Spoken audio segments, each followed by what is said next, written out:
What is going on, everyone? Welcome back to Mets Weekly, episode 36. And I kid you not, we had an entire awesome special episode planned for this one.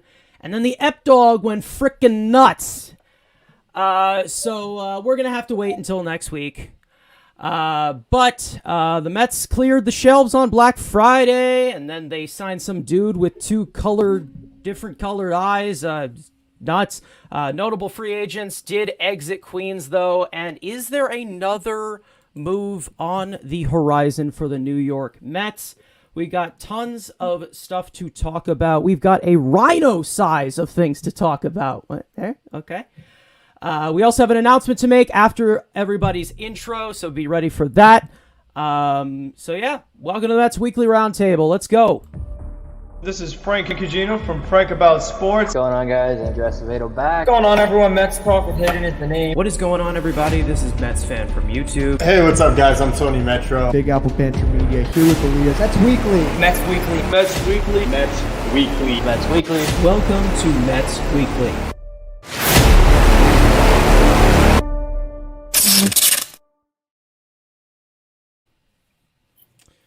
All right, Andrew Acevedo.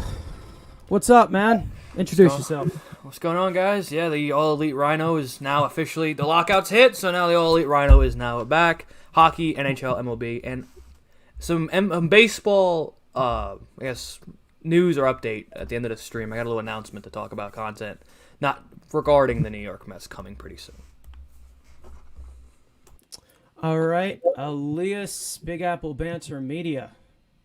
Yeah, what's going on, everyone? Elias from Big Apple Banter Media here. I'm back, and I'm going to probably be here every week now, so I'm really happy to be back. We also have a new addition to the show. We have some funny sound bites, so we'll be playing those throughout the show. I promise I won't overdo it too bad. But, yeah, Big Apple Banter Media is a channel name. Going to have, well, not really news reactions anymore because thanks, Rob Manfred. But, yeah, Big Apple Banter Media. Check the channel out. I'll probably become a full-time music channel just because we're not going to have anything to talk about in like 3 weeks. All right, Frank About Sports. Yep, Frank About Sports. I have seen on the screen. Was on a roll, make a lot of good Mets videos. A lot of transactions were happening, but now we are in lockout. But that doesn't mean the channel is done. Now we can do more hypothetical stuff, maybe some more previews, look at different players, different breakdowns, other big sports stories that happen, reactions to that. So let's go Mets. Let's get into it. All right, Mets Talk with Hayden. What's going on, everyone? Mets Talk with Hayden is the name. Appreciate you guys tuning in. Yeah, if you guys want to check me out, that'd be very much appreciated. Channel's doing well. Just, I think, hit 500 subscribers a couple days ago, so appreciate you guys for that. Definitely means a lot. Yeah, if you guys want to check me out, videos, live streams, pumping it out lately, LFGM. All right. Well, unless our sixth member is not here, I think we'll just move on here. Now, like as always, we are streaming tonight's episode on multiple channels. Whoa. We are also streaming on the new Mets Weekly Twitter. If you have not followed us yet, link is in the description, along with everybody else's links. It's also above my head as well. Yeah, and so if you haven't figured it out yet, if you didn't notice something else in the description, some of you already figured it out. We are officially launching our Mets Weekly Discord server. Now, if you want to talk Mets 24/7, click the link in the pinned comment, which I will have in just a second in the description. Yeah, all 6 of us will be on that server as well to talk to you guys whenever we can. But while on the server, you also can keep up with everything going on with Mets Weekly and everyone individually as well. So you don't want to miss any content from here on out. We also have another big announcement, probably our biggest announcement of them all next week. So look out for that. So with that being said, let's get into this insane last 2 weeks of Mets land. Now, let me just get this going. All right. Now, since this is a weekly show, we usually do go somewhat in chronological order. But Mad Max freaking Scherzer, I can't even freaking talk right now, is a New York Met. I think we all know how big this signing is, and the writing has already been done about it. 3 years, $130 million, a 43.3 AAV, making him the highest paid player in baseball until further notice. He also has an opt-out after year 2. There's tons to unpack about this signing, but the main question I have here is, does this remove that Wilpon stench? Now, I'm not talking about the team winning. I'm not talking about the contract. I'm asking if the approach set by Billy Eppler this offseason finally transforms this organization into the possible sustained winner that Steve Cohen aspires it to be. I will start with Frank About Sports. I think so, and for a variety of reasons. I mean, obviously, giving Max Scherzer the biggest AAV contract is the total definition of not being a Wilpon, which is cheap. So we know the Wilpons are never giving out the highest AAV contract, especially when we gave Lindor a massive contract the year before. Not to mention, getting Starling Marte, those other guys that they got on Black Friday, we will get into. But the other thing that I love what the Mets have done is not losing any of their draft picks. So not signing any qualifying offer guys, not trading away any prospects, not bringing back guys and getting draft pick compensation for them. So that's how you truly build sustained success, because you could have a good offseason this year, get your few guys, you're good for a couple years, but then what happens? But the fact that the Mets are building up their farm system and they're not making it any worse is really what's going to get them that sustained success. So I love the plan they have in place. They're going to spend big this year and next year, but after 2 years, there's not going to be a lot of money on the books, and the Mets will actually be back under the luxury tax. This way, they don't get any huge repeater penalties. So it's just further proof that this is a new day in Metsland. Steve Cohen is the owner. It's not the Wilpons anymore, and I'm just thrilled that Max Scherzer is here. All right. Elias, what do you think about here? Does this remove the Wilpon stench? Yeah, I really think so when it comes in terms of not making any, Wilpons, he never made these big splashes in the offseason. We just set the AAV record, I believe. So definitely that's there. There's just one key. It's got to show up on the field. Obviously, when the Wilpons are here, we had a history of being not only a laughingstock, but absolute losers on the field. So we need a win now, but it's very likely when you have a 1-2 of Jacob deGrom and Max Scherzer, no doubt about it in my mind. But yeah, it's part of the process of getting the Wilpon stench out. We've shown that we can we'll spend some money. I love in the press conference, Steve Cohen said he gave Max a bit of extra. I don't know the quote exactly. He gave Max extra millions, just kind of the look of it, just like, yeah, fuck it, why not? I mean, that's awesome. I mean, overpaying is not a Met term anymore. Like Mets tax, all that shit. Like we can pay it if we need to, because money is, pretty close to unlimited here. So that part's gone, but we just need to, show it on the field. All right. Rhino, does this remove the Wilpon stench? Is it finally gone? Yeah, because you'd look back a week ago, 2 weeks ago, even with Cohen here, we're like, there's no way we're signing Max Scherzer. There's no way he's coming here. And I even said, well, if you throw $40 million in front of him, maybe you get him to listen.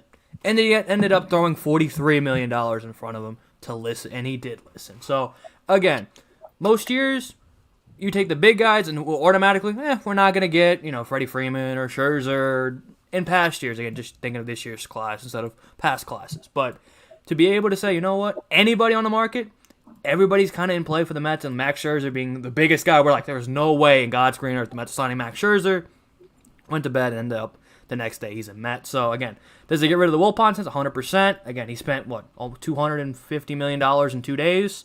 That's probably what the Wilpons spent in 7 to 8 years. Come on, maybe I'm over-exaggerating a little bit. Maybe call it 3 or 4 years. Besides the point, in 2 days, he's spending more money than the Wilpons have spent in years, and he is not done. So, if this is finally the end of the Wilpons, thank God, Steve Cohen, that money is kind of finally showing up. All right, Hayden. The question here, is the Wilpon stench gone? Are we finally in a new era?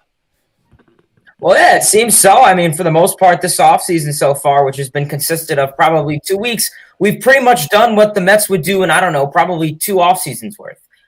We are in second place for the highest spending in Major League Baseball, just behind the Texas Rangers. Listen, money's good. I always enjoy when the Mets go out and spend money. But kind of like what Aaliyah said, you could throw out as much money as you want. Look at the Padres. Look at the Phillies. Look at now the Rangers. Money isn't always the answer. It'll get you some guys, great. But I want to start seeing the performance on the field. I hope to see these guys hitting. I hope to see these guys pitching. I hope to see these guys being healthy.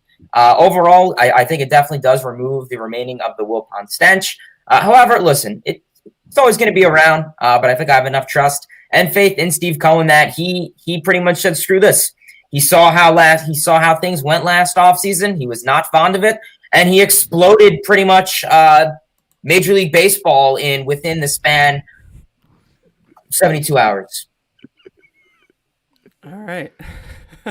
Well, Wow. race car Dedication. driver himself, TonyMetro, has joined us. And What car are you driving? we don't. From the car phone. All right. So from the car phone. From the car phone. Just wanted to check in and say, let's go Mets. This was an awesome week to be a Mets fan. And, I hope you guys have a great stream. All right. Appreciate it, man. I don't know if you can hear me. That was really awkward. No, we can hear silence, you. but I'll stay there. No, we Audio isn't heard good, you. We got but you. doesn't really matter, yeah. We got you. Okay, yeah. Sorry, I am off to complete a school project for the broadcasting class that I'm in, so unfortunately couldn't make it tonight. But great additions for the Mets this week, and hopefully the lockout ends very quickly, right? Yes. Yeah. Oh yeah. All right, don't be streaming and driving though. I will bid you adieu now. Goodbye. Okay, goodbye. All right. Man. All right, guys. Outcast Tony, priorities. yeah. So Tony won't be able to join us. Obviously, he joined us for a little second there, but guys, his links are obviously in the description, along with everybody else on this screen. Follow him on Twitter as well, YouTube, all that stuff. Anyways, as for this past few weeks, I think as a rushed period of time before this lockout, the East Coast Dodgers may have entered Flushing, New York. And listen, we still have to do our job. We still have to win. But you have to realize what the Mets just did. Max Scherzer was a Dodger. He was traded to L.A., and he's from the West Coast. I mean, maybe the rumors aren't No, he's from that Missouri, true or yeah. whatever. But the Mets outbid St. the Louis Dodgers. resident. No. St. Louis resident. No, Missouri. I thought slander. he's Yeah, Missouri, Did he go to yeah. school No, at he's the in- West Coast? No, he's, So who am I everything was thinking in. of? I have no idea. What school Trevor is that? Bauer. Steven Well, Strasburg. Is it Trevor Bauer? Bauer, Noah? Strasburg. Is it Trevor Bauer? Noah. No, it's in Texas. Ours from California. Strasburg's So, from there. California. All right, thank you for making me look stupid. No Missouri slander. Thanks for making me look Missouri. stupid. That was such a dick move. Anyway, no. Andrew's got to Well, represent his state, man. Yeah. Anyway, the Mets outbid they outbid the Dodgers, right? They didn't get used as leverage by Boris. They fixed that relationship they had with him after the Kumar Rocker fiasco, and our owner and his wife got involved and recruited him away from the team that does this stuff religiously. I mean, I'd say this is maybe a warning to never piss off a unrestricted Steve Cohen. He is Thank you, Stephen not. Yeah, he is not going to give a shit about anybody else's feelings. He cares about the New York Mets and the New York Mets only. But listen, we've been told that all Cohen does is win. Well, last Sunday morning he won, so we'll see what happens from there. But what a pickup! I mean, it was amazing. If anybody else wants to add anything on Scherzer, you can. But if not, we will move on to Black Friday, crazy Black Friday. Anybody else on Max Scherzer? just that when you go into a playoff series, you feel really confident in game 1 and game 2, and that's huge because in the playoffs, your rotation is 4 guys, so you're halfway there to winning a series where you feel really good in the first 2 games. I mean, Actually, no one can match up with it. Nobody can match up with it. All right, now let's rewind. I actually did have one thing I did want to share about Max Scherzer. Go ahead. Go ahead. Yeah, no, so honestly, I really think this is honestly a big signing, and I really do think that it's going to open the door for a lot of other guys to become available. I don't know if you guys saw on SNY, but Ron Darling was talking about it, and he expressed it as Gary Carter coming to the Mets in 85, 84. And how it really just set this team up for success. And I mean, acquiring Max Scherzer, 37-year-old guy, was it 3 years, $130 million. I mean, acquiring a future Hall of Famer, a 3-time Cy Young, just a really postseason elite veteran is really going to go so far for this team. And I really think he could really help clean out that clubhouse presence with all the animosity, all the issues. And I really think that it could make guys want to come to the Mets. We saw in 2004 when the Mets acquired Pedro Martinez. That led to a lot of the 2006 guys coming in, Beltran. So I really think this is going to be a huge move for the New York Mets and acquiring Max Scherzer. And personally, everyone's saying Max Scherzer to the Mets, Max Scherzer to the Mets. I was like, no. Crazy. We don't get our way that many times. That's the crazy thing. Using a guy like Max Scherzer as a recruitment tool. The interesting thing is like in his press conference, he said DeGrom was like not a recruiting guy, but he's a primary reason. So you get the 2 best pitchers in baseball on one team. Like every, up and coming guy is going to want to come here who wants to learn from like that veteran is going to want to come here. Like it helps just not just on the field with so much stuff. Also, he's big with the Players Association, and we're obviously going to Carson, close your ears, lose our player rep in Michael Conforto. So I guess he might, I don't know if he'll be our player rep. I know he's involved with that, but we'll see. And the other thing is that I think him and DeGrom are going to complement each other so well because we know how competitive both of them are. I mean, and they're going to pitch back-to-back in the rotation. So let's say Jacob DeGrom has a great start, 6 innings and goes scoreless. Max Scherzer the next day is like, I need to top that. I can't let Jacob DeGrom be better than me because if you ask Max Scherzer who the best pitcher in baseball is, he's not going to say DeGrom. And if you ask DeGrom who's the best pitcher in baseball, he's not going to say Scherzer. So I think it's going to make a really nice, good, friendly competition that will only make those guys better. Just like 2019 with the Astros. Look at it, 2019 Astros. You had Verlander and Cole. Yeah. Both of those guys were competing for Cy Young, a nice friendly rivalry, and having 2 Cy Youngs in back-to-back that really creates this team for success. And that is why I really think this is a really good move. I mean, regardless, yes, I got a little nervous, 37 years old. Past season, he got a little fatigue in the playoffs, but I think that's because the Dodgers really limited it. Isn't that right? Isn't that weird? Yeah. Isn't that weird though? Like he's 37 years old and they made him pitch less and it hurt him. That's crazy. Yeah. Like that's crazy. And he actually had one Some of his people are better just years wired yet weird. in the second half. Yeah. Like in this great career he's had, we talked about Hall of Fame trajectory, Cy Youngs and all that. He was amazing in the second half. So he doesn't show any signs of aging as far as his performance. So that's a great sign. What place did he come in Cy Young? Second? No, I think he was third. Yeah. I think he came in third. Wheeler coming second? Only third? Get rid of him. I want to say he came in third. Zarice, I think it's weird because we're actually like happy this week because it was actually a good week. I think that's why it's weird. Maybe. It's possible. All right. Well, let's rewind to Black Friday. We usually go in order, but like again, I mean, Max Scherzer, you got to talk about that first. That's freaking insane. That's once in a lifetime. All right. So this is where the Ep Dogs started to go nuts. The first official ink was switch hitting infielder Eduardo Escobar. The Mets signed Escobar to a 2-year, $20 million contract along with a year 3 club option. Now, Escobar is 33, and he has been in the league for about a decade. He was with the White Sox, Twins, Diamondbacks, and then was recently traded to the Brewers.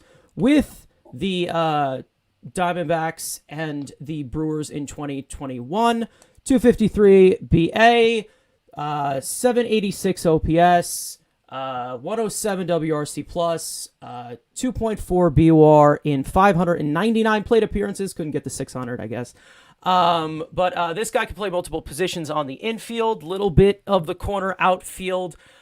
So is this a good addition for the Mets? I'm going to start with Mets talk with Hayden. Yeah, I really did like this move. This was honestly a move that, I mean, like Frank kind of stated, that pretty much everyone wanted this move for quite a while now.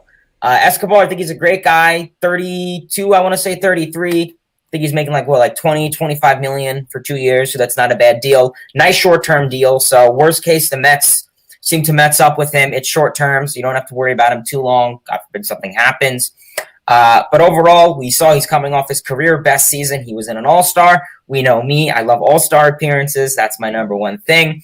Overall, I think he could be a really good bat. Nice top-of-the-order bat. He's a switch hitter, which I really do value in a lot of teams, having a switch hitter. So having him and Lindor, who could hopefully hit for a high average, be in the top of the order, obviously those guys are switch hitters, and that's very valuable depending on what the future possible Mets manager may value, whether that's lefty on righty, righty on lefty, etc. So I do value that. Definitely has some power to an extent. I saw on Savant that he would have had more home runs if he played all of his games at Citi Field. I like home runs. We know that. And one thing that really stood out to me was during his press conference the other day when, I forgot who it was, but they asked him, they said, Escobar, what position would you like to hope to play? And one thing that stood out to me was he said, well, I'm willing to play any position. And that really goes a lot with me because that shows that he is willing to go anywhere. He said, yes, he would like to primarily play at third base. Which I think is the most realistic thing. But, it really stands out to me that he's willing to play where the Mets skipper wants to put him. That really shows that he wants to win with his team, and he's fine doing whatever it costs. All right, Elias, is this a good addition? What do you think about Eduardo Escobar? Yeah, absolutely. I was really happy about this signing. He's a great fit in many different ways. Defensively, like Hayden said, probably spend most of his time at third base. If the season started today, the way this team is currently constructed, he would be your third baseman, but could also play second. I also love the fact that not only it's cheap, but it's a short-term commitment because your best prospects are at third base. Brett Beatty, everyone typed up about. Mark Vientos is pretty close to MLB ready. And even like a guy like Ronnie Mauricio, he might be a third baseman, might be a second baseman. He's obviously far away, but if you want to give those guys a shot, if you want to spend a lot of money in other places, get the, prospects up who don't get paid anything, that's perfect. Switch hitter, like Hayden said, he's a really solid ball player. He's also got a few connections with some guys on the team. He's played with Trevor May in the past, Taijuan Walker, and they all speak really highly of him. Again, he's just a really good vet. He's just a really good all-around player, and this gives you flexibility also to get guys like J.D. Davis in the lineup because you're not paying him so much where you're basically forced to play him every single day, where a guy like J.D. Davis can have some success, maybe not playing third base, but getting some at-bats when Eduardo Escobar could rest. Just because if you're not paying a guy, in my mind, if you're not paying a guy as much, you can bench him for a few games just to get a better matchup and whatnot. All right. Frank about sports. Eduardo Escobar. I know you like this guy a little bit.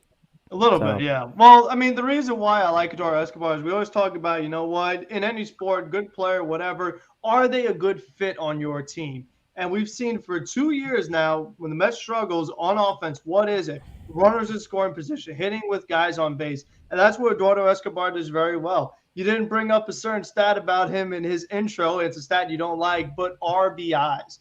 When Eduardo Escobar had 118 RBIs in 2019, when was the last time a Met had 118 RBIs? Pete Alonso. He never hit 118. A lot. Yeah, 2019. Did he? He had 118? Yeah, he's elite. 120. Oh, wow, how about that? But yeah, he had 90 this year. Did Met have 90 this year? No. Not even close. Yeah, the thing is that he's mostly going to replace Jonathan Villar. And Villar's biggest weakness besides base running blunders was hitting with guys on base. Jonathan Villar, he's a big swing and miss guy. Every now and then he runs to a home run, but for the most part, he chased a lot. He couldn't move runners over.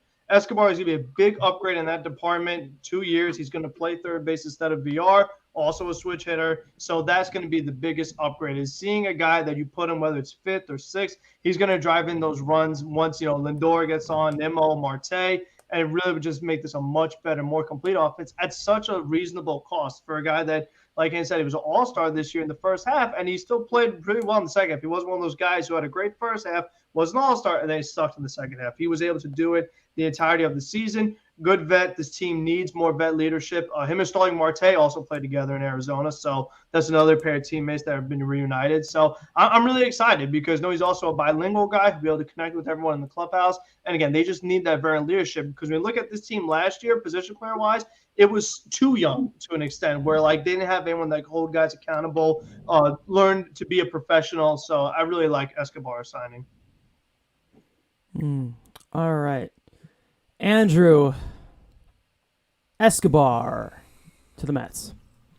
Yeah, again, it's a solid move. Again, I think Frank's been happy for saying this for 2 years now. I've said it for about a year now. It's a good fit. Also can give you some versatility at second base, which, there is a guy we're trying to get maybe potentially to play third base, but the lockouts hit, but we did have some interest, and flipping a certain other second baseman for some pitching wouldn't be a bad idea. So it does give you that flexibility. But worst case, he's your starting third baseman. And again, like Frank said, he's not a big WRC plus guy, but he's a big RBI guy. And the Mets desperately need some more RBI guys because they have their WRC plus guys. It's okay to have one guy who's got a bad WRC plus, but drives in a lot of runs. So again, the versatility, second base, third base, can play some outfield if you need it. So switch hitting bat, put him in the bottom of the lineup, driving runs after the meat of the top of the lineup. That's a pretty solid pickup. Stephen A, I hopefully you're not the real Stephen A, but Stephen, I apologize for what I'm about to do right now. So first, I'll say what I like about the move. Bruh. I'll say what I like about the move. Okay, it's a quality bridge. All right, to not block Brett Beatty, who I still think is the future third baseman. I know Andrew think is the future third baseman of this team. My problem is that this is an extra 10 million AAV that you would have had a certain player, you would have been able to give to a certain player who just went to Detroit. We'll get into that later. Now, as a player, it's a quality death piece on a contending team. I mean, great. Listen, above average hitter for his entire career, peaked 4 years ago offensively, plays mediocre defense now. He's a plus base runner. I'll give him that, but that's probably not going to get better at age 33. He gets his RBIs. Great. Do it as a Met. I'm not saying he won't, but don't be surprised if he doesn't, because that has happened so many times with us. There you go. You know why you're wrong on the Baez part? Why? The contract duration. The problem with Baez was not the money, it was the years. I talked about earlier with the 2 years get under the tax. Baez being paid for 6 years. Didn't he get more AAV by the Tigers? Yeah, he did. But what I'm saying is that's not why they didn't get Escobar did not block Baez. What blocked Baez was the years. So you shouldn't be mad about the Escobar sign because it hurts Baez. Has nothing to do with it. He's a 2-year contract. If they wanted to overspend for Baez, they would overspend for the thing is what's Escobar making a year? 10? Yeah. They don't have this hard cap where they have to lose one. If they considered Baez as a franchise player, they wouldn't lose him over a guy they paid $10 million to. I'd say you have somewhat of a restriction when you also have a 37-year-old steroid case as well that you're paying. Well, yeah, that's the bigger problem. Cano, if anyone blocked Baez, it's Cano. It's not Escobar. That's for sure. I don't think this is the piece. I don't think it is. That's just we're not saying this is a long-term building block. Like I said, our strength of our farm system is at third base. So everyone's hyping these guys up, wanting to give them a shot. How are you going to give them a shot if you're paying a guy $200 million or $150 million? What better third baseman you can get at $10 million AAV? I would not have gotten a third baseman if you're not going to get I mean, if you're not going to get a guy like Chris Bryant or get somebody like that, because So who's again, your third baseman if not J.D. Davis? Mark Vientos. Is he Hello, ready? I'm forgetting about him. He's a guarantee. So he's an exact guarantee that he's going to be good. You look at this entire roster. The youngest person is 26. That's why I agree with you. Call these guys up young. I mean, I'm not saying the youngest Ryan is who hasn't hit spring training. Why are you giving him a guaranteed spot? Yeah, Why not Escobar bring gives you Escobar in? insurance. Rookies Escobar's don't get it stink. going right Get away. rid of him. Vientos can play. If Vientos comes up, he can stink. You send him down. All right. Don't Well, put your eggs here's the on thing. one very unknown basket. Well, here's the thing. If you're going to rearrange something on this team, it couldn't have been that entire infield. You got rid of possibly the best, and I'll get into this later, possibly the best middle infield we've probably ever seen, right? And then you have Escobar, you have Cano. I mean, yes, Brody Van Wagenen screwed us. I get that. But again, I still want to give some of these young guys a shot. I do want to give them a shot. And again, I still want to get guys that are experienced like that, but I don't think Escobar is a guy to fill that void for Javier Baez. It just isn't. Or fill that void for not getting Chris Bryant. It's just not it. It's Like, not a guarantee you come on. don't get Chris Bryant. You can move Escobar Yes, over that- to third. You can DH him. Yes, that's Or true, but second. if you got Chris Bryant, then why get Eduardo Escobar? Because you'd be available to get Baez too. Well, I think the Mets are looking at a short-term deal. I mean, it clearly shows that the Mets are relying on Beatty or There's Vientos or no Rito. reason to do something short term when the guys in the middle should have been the long term. But the thing is, well, if you're going to sign Brian, it's going to be for a long term. Think about this. So- What do we know though? I can't stand when people say, "Oh, we should have just brought him back." What if Baez didn't want to come back? What if he'd rather play in Detroit? Why does Lindor? I don't Why know. would he rather want to play in Detroit? He wants to play shortstop. Okay. I'm just going to say this. Baez is going to go to Comerica Park, and his offensive numbers are going to go The his other home run down. Okay. Maybe, okay, his doubles and triples may go up, but the overall home run, everything else. The other people that block Casual stats. the other people that block Baez is also bringing in Canha and Marte because that got rid of the possibility of moving McNeil to the outfield. Now that you got two more outfielders, so now it's like the Mets like, oh, what are we gonna do with McNeil? Oh, what are we gonna do with Cano? What are we gonna do with this guy, that guy? That's what blocked Baez was bringing in three hitters when you're losing two hitters in Baez and Conforto. You brought in 3 over 2. That's the problem. And Cano's coming in, so that's another guy. You're bringing in 4 guys for 2 spots. That is true, but you Cano's not also gonna get lost. every- he's not You gonna get also much you playing also time, got you also lost Pilar and VR too. So you got And 4 that's an spots. issue. Yeah, but those are Dude, bench we're guys. upgrading They're our not team. starters. You also no. I'm not Yeah. saying that's an issue. I'm saying Okay. that it's a good problem to have these good players on the bench. If you're moving, I'm moving McNeil to the bench. That's what I'm doing. After the year that he just had, he's starting up on the bench. I'm sorry. After the year no, he I just got it. had. I got it. So he's my benching starter. McNeil- Come on now. Wait a second. We're benching McNeil, who had 3 great years, and we're starting a rookie instead. Got If it. Vientos That is makes guaranteed a sense to me. spot, exactly, makes- exactly. No, he's in Cincinnati. That's what ridiculous. He's going to No. be number 1. No. Number No. 1. In New York. You have Baez Vientos is hitting at leadoff. second. No, You have a guy- said don't you sign bring in Escobar, somebody. You have Vientos start. You just said it. Don't sign Escobar. Have Vientos start. That's what you said. Sure, why not? Okay, got it. And put McNeil on the bench. Vientos starts, and don't sign Escobar. I love it. Sign me up. Put fucking McNeil at third. I don't care. Like Oh, what? yeah, we know how that goes. Close Put that third. or then get Chris Bryant. There was no reason to get Escobar. Yes, there Again, was. There was no reason. Are you It's the happy way with the Max lucky Scherzer? tax penalty Carson, works. Carson, You are don't you want to happy be a with There's receiver. there's no reason to get Escobar. 2-year stopgap, upgrade the offense, and then he's a free agent, and it's wide open for Beatty. If you Yeah, and then have those guys Baez- in the outfield go in 2 years, and then Chris Bryant moves to the outfield. Beatty comes in. Do you want Baez or Bryant? You're mad about Baez, and you keep bringing up Bryant. I mean, what's the problem? Carson, I you know want Bryant's Baez a free and agent, Bryant. right? That's who I want. Well, now we're in loony land, and we Okay, have and I $400 want Max million Scherzer payroll, too. so, Unfortunately, yeah, money's good luck not with that. unlimited. There's still a luxury tax. And then our draft picks get ruined with your great. We're already payroll over the because we have luxury every tax. player in the league. So yeah, We're already over the luxury tax. and bring back Conforto too, right? 200 million. Bring back Stroman, $500 million. No, you already filled up that outfield. How are you going to bring back Conforto? Well, Yeah, no, we because I mean we need $500 million. The damage is already done. The damage is already done. You've already made your mistake. I love it. Okay. All right. Borto's coming back, man. We got the relationship with Boris dealt with. All right. Second purchase of Black Friday was outfielder Mark Canha. The Mets signed Canha to a 2-year, $26.5 million contract. Year 3 club option as well. I think Escobar also has that.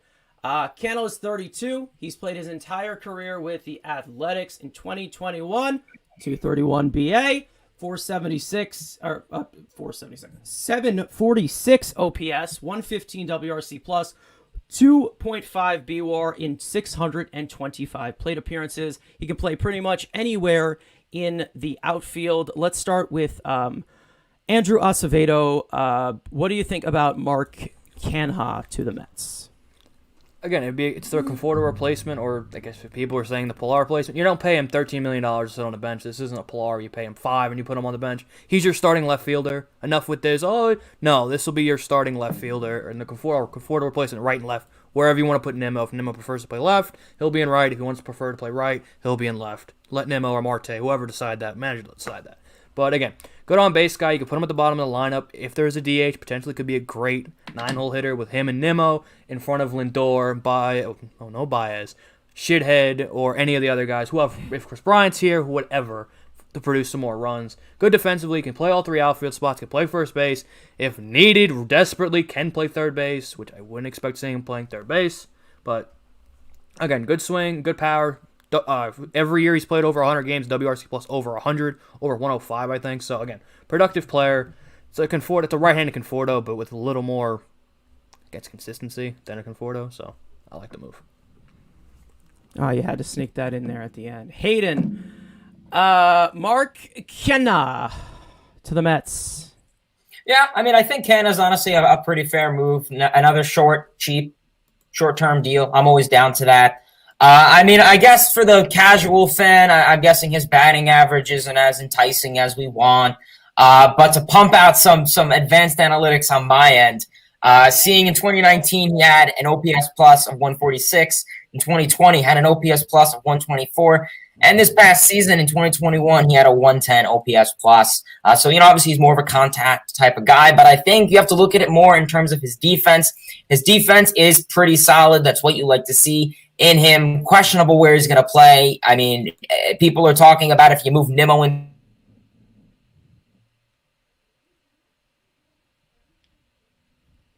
Did he cut out? Hayden? Your connection must have dropped. I bet you right when I point to somebody, it's going to come back. 100%. All right. All right. Okay. Elias Mark Canha. Mark Canha, solid signing, really solid signing. Conforto replacement, y'all know I'm happy about that. He's just a really solid overall player. Gets on base really well.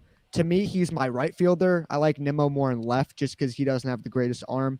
He's probably also my backup center field. I don't want Nimmo in center, not just because he's not great in there. I don't want him getting hurt because he gets hurt.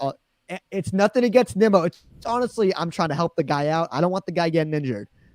So yeah, you get another guy who's really good in the outfield, and gets on base really well. He probably hit towards the top of the lineup.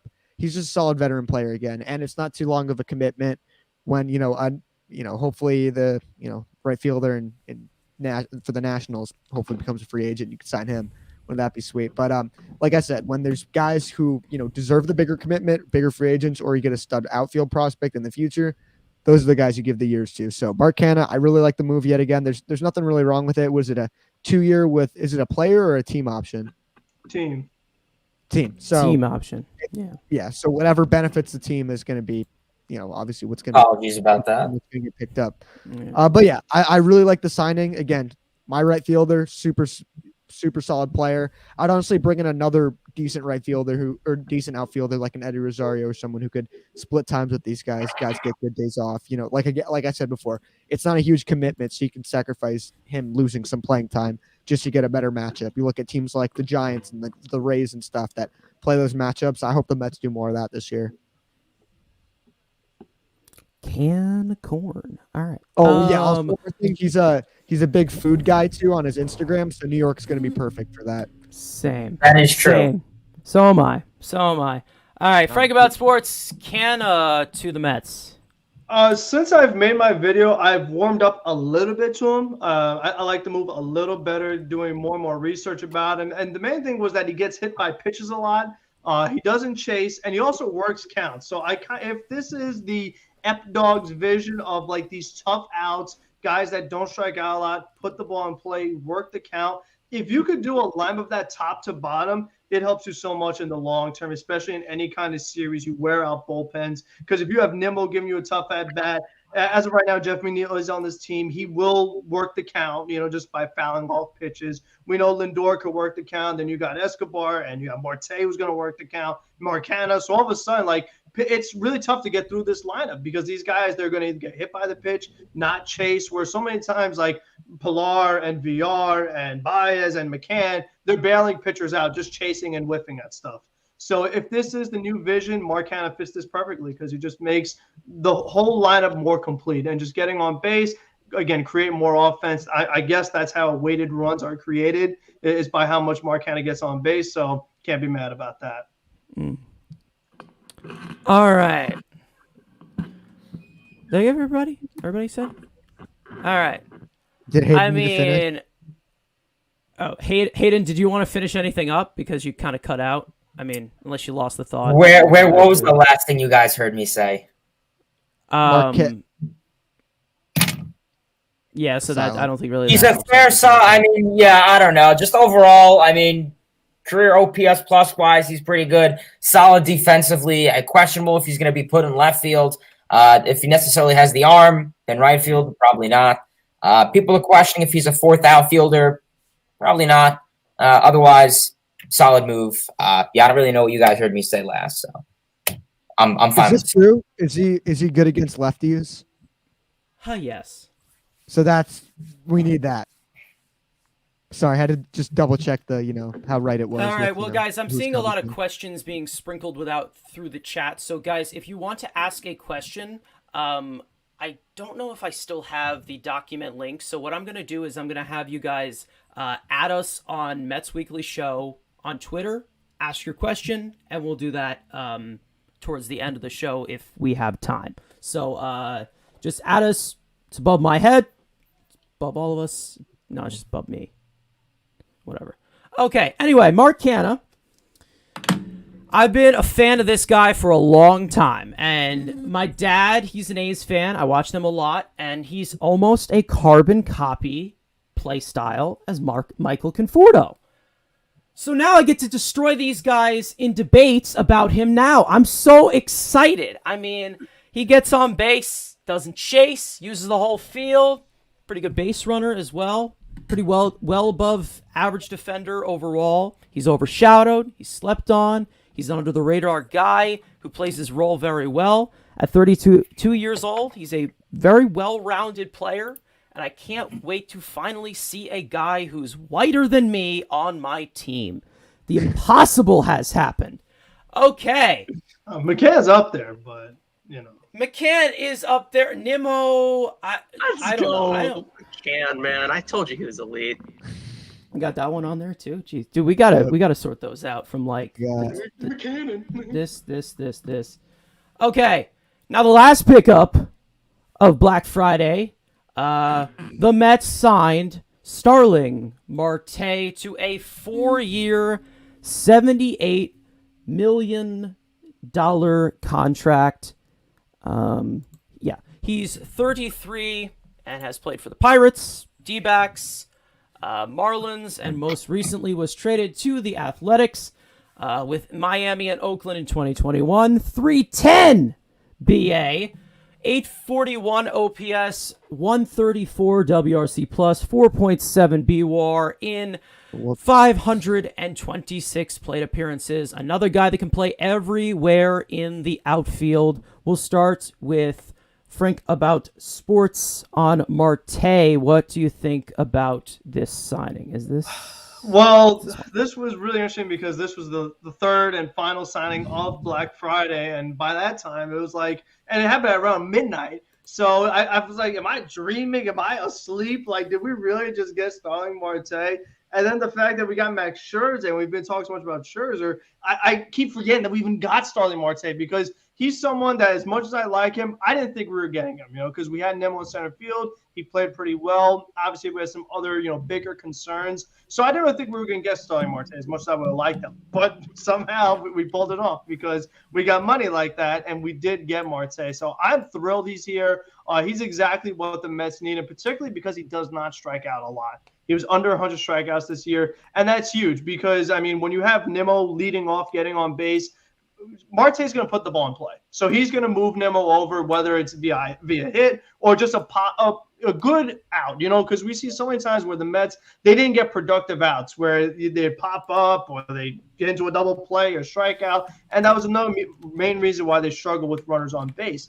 But because Marte has a play style where with his elite speed, even though he hits a lot of ground balls, he was one of the top leaders in ground ball hits and not hitting into a lot of double plays despite hitting a lot of ground balls. And even with his age, this guy still led all of baseball in stolen bases, and he got most of his stolen bases with Oakland. So he was able to lead the league in stolen bases, and he did most of his damage in a very short amount of time. So hopefully the Mets take advantage of that because they don't really have a big-time stolen base threat. And what's good about Marte is not only does he steal bases, but he's also a smart base runner. So he's not going to run you out of innings and just keep getting picked off or, it's like, oh, he stole a bunch of bases, but look how many times he went. He wasn't efficient. No, it's not the case.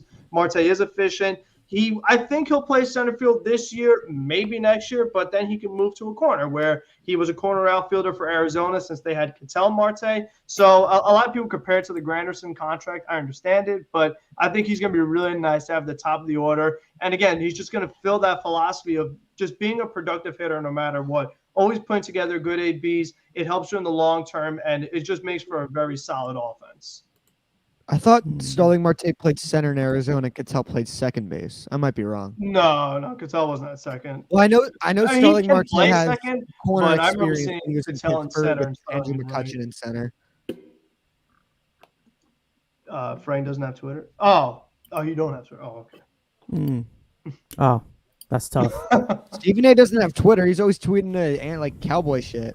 Yeah, talking about Aaron Rodgers all the time, and brother can play through 300 yards. All right, Starling Marte, Elias. Starling Marte to the Mets. This was like my number one realistic guy with the mindset of we can't get everybody when you think of all the big names. So this was like my number one tier 2 guy, and I really like the fit. He's the best true center fielder on the market. Like I've said, we need a true center fielder.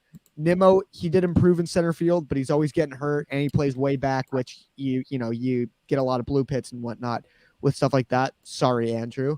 But yeah, I really like this signing. Just like Mark Canha, I forgot to mention this with him. He hit well in Oakland in like the Raiders Stadium, as I call it, which is a super pitcher-friendly park. And he played the outfield there, which is a big outfield, a tough place to field as well. So again, I really like this signing. I remember back when he was getting traded from Pittsburgh, I'm pretty sure he was asked about, how would you feel about a trade to the Mets? And he said, yeah, it would be awesome for that to happen. That obviously didn't happen, thankfully, because people were saying we're going to have to trade Nimmo or, guys like that in that trade. So thankfully that didn't happen, but it all worked out. Starling Marte's a Met. Is the ground ball thing, the getting up there in age, a bit concerning? Yeah, 4 years. Do I like it? Not necessarily, but you do need to overpay in some way to get these guys to come here. This is, again, the best, maybe really only true everyday center fielder on the market. He had a lot of suitors, so I'm glad the Mets got him. Also, the way we got him, it was just at midnight, and John Heyman tweets, Marte to the Mets, physical pending. It's like, I didn't hear any buzz about this, anything. and it's just done deal, physical pending. It caught me off guard, but man, a good off guard because I really like the signing. I know I've been uber positive tonight, but I really like all these signings. So Marte, I'd give again really good signing. Yeah, I mean, I'm blocked by Heyman, so I wasn't able to see it like initially, but then I was like, okay, yeah, there we go. People are probably quote tweeting at you. What's he tweeting about? Yeah, that's the problem. When people like spam it on my timeline, I see the Heyman link, and there's ones where like I see like 10 in a row, and I'm like, and the Stroman tweets for I think all of us. Yeah. Hayden, Marte to the Mets. Yeah, I mean, I'm really honestly glad Marte came to the Mets. Regardless of his age, 33. He'll be a Met till he's 37. That's a little worrisome. Yes, he'll probably be your center fielder, depending if you move Nimmo over. But what's always good is, he could play the first year and a half of his contract in center field. But, maybe you could shift him over to left field in the second, third, fourth year, depending on, age. And obviously left field is really kind of where you put your least talented position players. So you could always throw him in left field. Not super worried about that. Overall, I think he's going to be a great help to this team. We all know that I love stolen bases and speed on the base pass. The athleticism is very important. 55 stolen bases this past season. The New York Mets, as a team, had 48 stolen bases. That really goes to show you a lot. And I mean, the only guys you really have on this team that could, steal bags is just really Lindor at this rate. McNeil could, snag a couple. Nimmo definitely. They weren't really able to do it this past season because they had hamstring injuries. Don't get me wrong, Alonso could chug, 2-3 stolen bases. So I mean, I'm definitely down to that. But overall, I really think Marte is a great signing. Definitely great outfielder. Mets, I mean, you guys have said it a million times. Mets haven't really had a full-on center fielder since, when? The Beltran era? I mean, and if we're talking about actually an effective everyday center fielder from the defensive point, I guess Gold Glover Juan Lagares. But that's because they were giving a gold glove to every single team. So yeah, really good. Finally they got someone for the outfield, and I think Marte is a good fit. He has speed, and that speed, you need to create runs. All right. Rhino reaction to Marte on the Mets. Oh, we replaced an injury-prone center fielder with an older injury-prone center fielder. That's great. Love it. Love a 33-year-old with historical injury prospect or history with a younger, better center fielder with injury prospect. Obviously, it's a good move. Again, as much as, that is who the center fielder needs to be because he's younger. I get it. Marte's probably better defensively overall-wise, but he's going to start. Forgot that's on the soundboard. I was like, what? But yeah. Yeah, that's confusing me. We might just have to have sound effects on that. That's getting a little creepy. It's like, I didn't see your lips moving, but I'm like, I forgot that's on the soundboard. But it's all good. But I'm thinking like there's people behind me now. It's like fucking weird shit. But yeah, so as much as again that's the center fielder, I get it. He's probably better defensively, but his defense is going to decline as he gets older. So again, you move him to right, and you can cover again with Lindor if you had a better defensive second baseman with some speed, which we had, but we let him go. You could allow Nimmo to play deeper because you would have speed at second base and one of the two, the best defensive up the middle, who can cover those little bloopers in the middle, so Nimmo can play deep. But yeah, Marte's a good player. Good again, speed. He's gonna steal bases, create runs with havoc. I like the move. Again, I don't like moving Nimmo to the corner, but you know what? Create some offense. I'll take it. But again, this could be great move, and the contract could be great, or again, it's just $78 million for a guy that can blow out his ACL in the first, and historically has had injury problems. So again, we'll see. He hasn't had massive injuries where he's missing entire seasons, though. He's been banged up a little bit here or there. Again, so he's like Nimmo. He's gonna miss you a couple weeks here, a couple weeks there, and he's older. So injuries, like it's had like a neck, like the neck was the big one, but yeah, it's a good player. Just I don't know. Just screams. It could be great. It could be a great contract, or it could be a really bad contract. That's the boomer bust. What I want them to do is, whoever the fucking manager is, because we don't even know if we have spring training. We don't even know at this point. I want them to try Canha, Nimmo, and Marte all in the 3 like at spring You training, moved all yeah. three like outfield positions. Like, see which one fits the best. Like, Yeah, which I agree with combination that. fits the best. I don't think Canha should be a center fielder. It's between Marte. No, I don't. Yeah. No, I don't think so. But Yeah, it's between Marte and Nimmo. But also, like, this too, like, when's the last time we had three true outfielders as our outfielders? And I mean, also, even if you look back at 2015, we didn't have a true center fielder where you're taking one of these guys out and putting Juan Lagares, late in games. You had like Cespedes. Yeah, they don't center need to do any late like game that. defensive replacements. You have to bring it Exactly. down 4 at the end of the game and risk him getting an AB in case it gets tied or whatever. So You bring him in to pinch hit against a lefty. Oh, well, that's not gonna happen either anymore. So I mean, it just shows the improvements they're making, like Canha or Marte. Like, that's a huge improvement over Pilar and Almora. I like this comment. I love that. all right, well, Swag? Does he? Everyone's got like no swagger. he's got so- nice. Hey, okay. Canha's got some nice bat flips, but like, he's kind of a quiet guy. But yeah, I'm neutral about this one. I think I'm gonna go with Andrew on this one. I have my concerns, but he's a great player. Now the age does worry me a little bit, and I don't think his bat has much sustainability in it, but he fills weaknesses that the Mets had this season. And, it gives you the similar vibe to Curtis Granderson. Still a lot left in the tank, is a smart baseball player, aside from taking steroids a few years ago. But a great clubhouse guy. And, I would have preferred to maybe keep Conforto over this move, but you know what? What do I know? I'm just an idiot. We had a good amount of weaknesses become possible strengths with this edition. So, it can go either way. I'm fine with it. I'm not as skeptical as I am with Escobar, but it's fine. I'm okay with it. Anyway, now let's get into the former Mets who have left us and broke up with us. Okay. The first was Aaron Loup. He signed a 2-year, $17 million contract with the Angels. That's right. They took another one. At age 33, Loup had an incredible season out of the bullpen for the Mets. He was arguably the best player of the full season, obviously excluding Jacob degrom because he had only one half of a season. Now he's 34, and the Mets have rotated and have been on short on left-handed pitching in the last few years. But did the Mets make a mistake not matching the Angels' offer? There's tons of things you can unpack from this situation. So I'm going to just start with the Rhino. Did they make a mistake not matching the offer? No, I'm a big advocate. I don't like paying relievers more than 1 year. If it was a 1+1, if the Angels were, again, 1 year deal with a mutual option for a second year, 100%.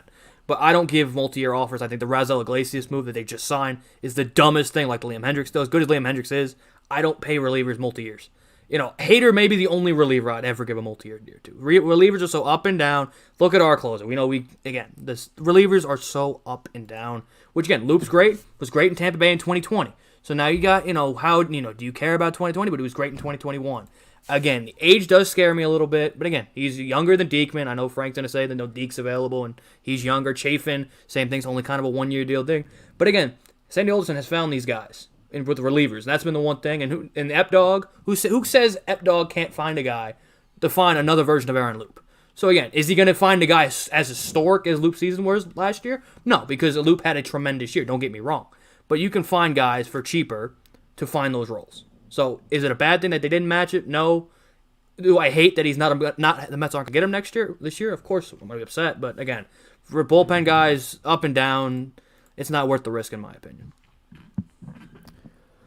All right.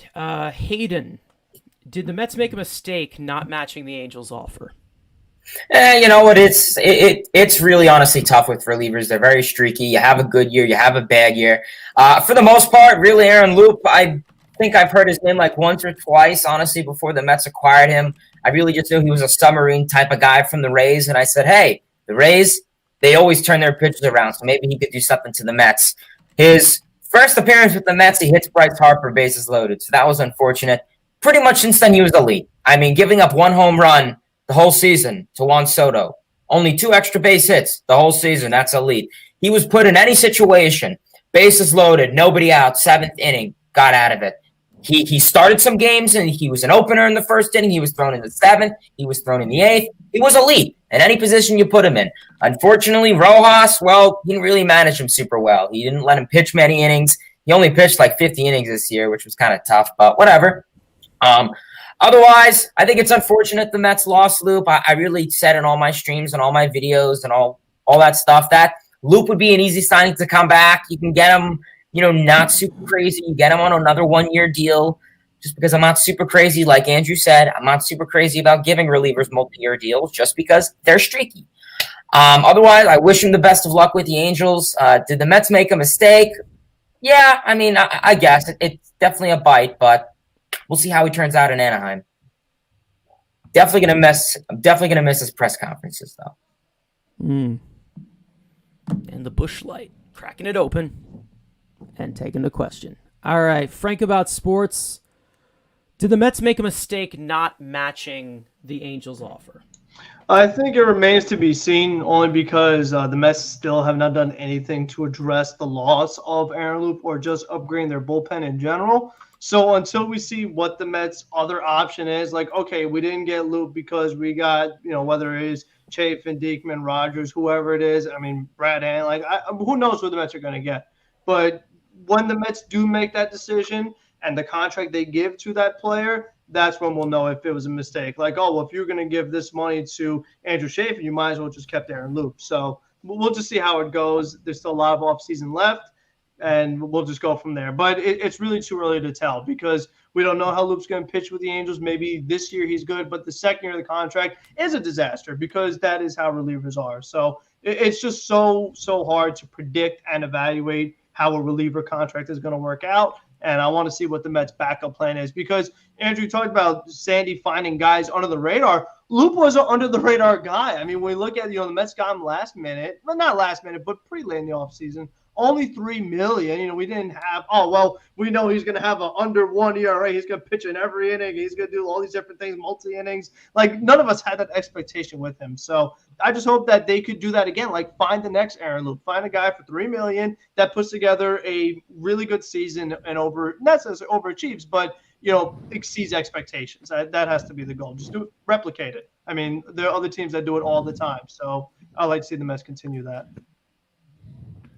Maybe draft and develop one? Josh Walker in AAA. Just saying. Josh Walker, yes, sir. Don't trade lefty relievers for Jake Marisnik. Things like that.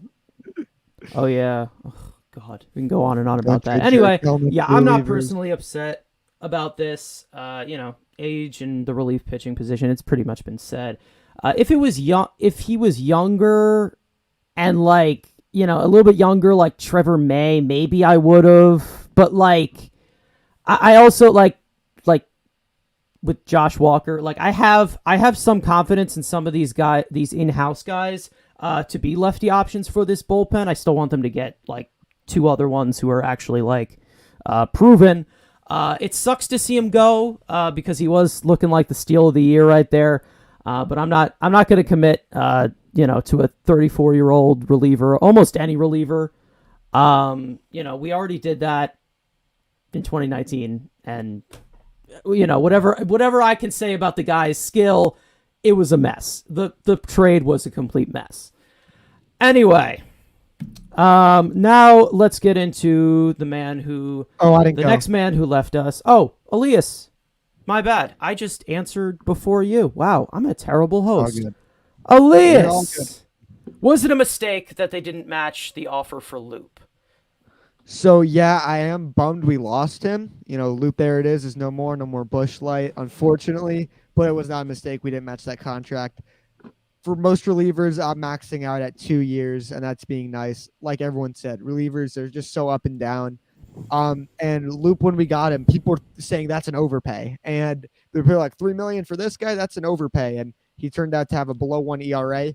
There's guys like that who if you can scout relievers well, we'll have maybe not a below 1 ERA, but stud years like Loup did, under the radar guys. There's plenty of lefties available. I hope we can get at least 2 of them. 3 would be nice, honestly. You can never have enough, relievers, especially lefties, especially in this division when you got some big left-handed bats. Now that's to be seen if, Freddie Freeman doesn't re-sign with the Braves. But again, Loup sucks losing him, but I'm not mad when you see what the contract is. And also I'm kind of glad the Angels get, relief, bullpen help, pitching help. You need Trout and Ohtani to go to the playoffs. Okay. Yeah, sorry, I'm just thinking about Josh Walker right now. That dude's pretty good. Yeah. All right. Is he? I'm not familiar with him. I'll have to look up a bit on him. He'll probably be in spring training if we have one. But summer camp coming back. Ugh, God. Anyway, the next guy that broke up with us was the big one. The magician, he disappeared. El Mago's gone. Javier Baez has signed a 6-year, $140 million contract with the Tigers with an opt-out after year 2. To recap, the Mets traded for Baez at the deadline for with Trevor Williams for one of their top prospects, Pete Crow Armstrong. The Mets apparently did offer 5 years to him, but the Tigers were able to outbid. So I'll let everybody get their take on this. There's a lot of stuff that you can unpack with this situation. So how big of a loss is Javier Baez to the Mets? I'm going to start with Elias since I skipped him last time. Yeah, so it's definitely a tough loss. I obviously, before we got him, was super anti-Baez, and then I definitely warmed up on him because he definitely played very well with the Mets. It's interesting because fortunately you have a good backup plan at second base if you want to call Jeff McNeil that. I don't know how comfortable I am rolling into the season with them. It is a tough loss. I always worried about, like Frank said, with the years with Javi Baez. You always knew you're going to get maybe 3 good years out of him. And, he's a player that a lot of his strength is built on his athleticism. Great base runner, great fielder. When that goes, you see a lot of his production go. But, you're going to miss him for sure. The thing I do like about him, I was talking with Hayden in our group chat about this. Lindor lost his guy. He needs to now prove it that if he's trying to recruit guys and, ask the organization to get guys, he's got to play good too. Because Javi Baez came over, played well. Lindor didn't. So I guess this should be a kick in the ass to Lindor to say, hey, pick it up, man. Am I saying Lindor is a bust? He's going to suck? No. But, it's a tough loss. Again, though, Detroit gave him a really good offer. I never get that mad when another team blows, him away with a contract. I never thought he was going to get that 6 for 200 craziness he wanted. But, it would have been nice to bring him back. But at the same time, it's not the end of the world, in my opinion. All right. I think I have 130 on the graphic. It's 140, right? 140? Okay. Oh, well. Hayden, how big of a loss is Javier Baez? Yeah, I mean, listen, it's definitely an unfortunate loss.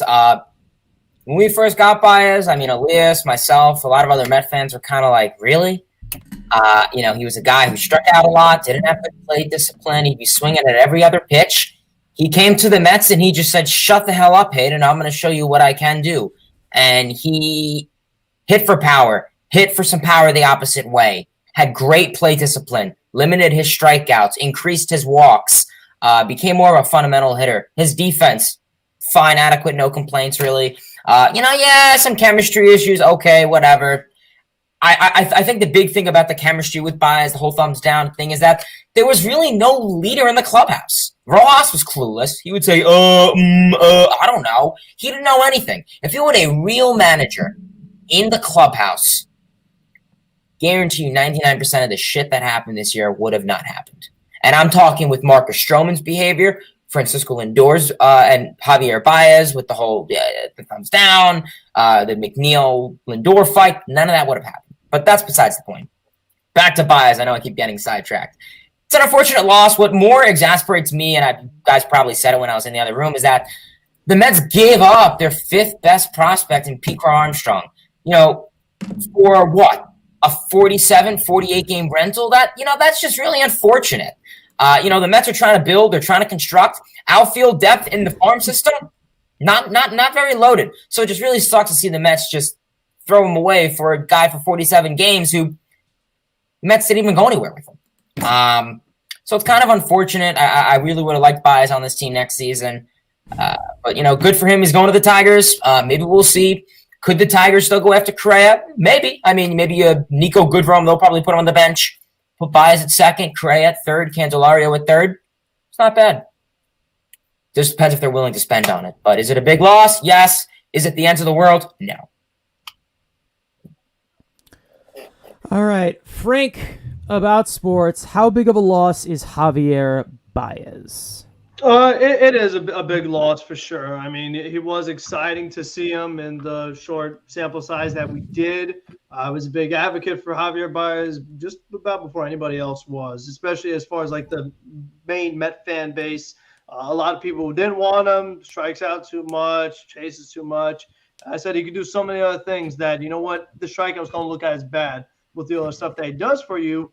And now, all of a sudden, he was the greatest player in Mets history because he played well in a very short sample size after Met fans were booing him for how much he was striking out. So once the thumbs down thing happened, that's when we started playing really well. And now everyone's like, oh, my God, we lost Baez, and they can't get over it. So, I mean, that's just how it goes. But if the Mets actually do get Chris Bryant, if that does happen, the loss of Javier Baez will not be as bad. I think the combination of Escobar plus Marte – plus, I know Jeff McNeil will be better next year. Makes it not as bad. And Javier Baez, he's going to play really well this year. He's going to play really well next year, probably the year after that. But years 4 through 6, I wouldn't anticipate him playing as well. Like Leah said, the speed. I mean, because the thing about Baez, he makes up the strikeouts what he does on the bases. It'll be hard to do that in the bases when you're aging. The way he swings with the bat, just straight up swinging like crazy. Not necessarily, good bat to ball skills, just taking crazy power swings.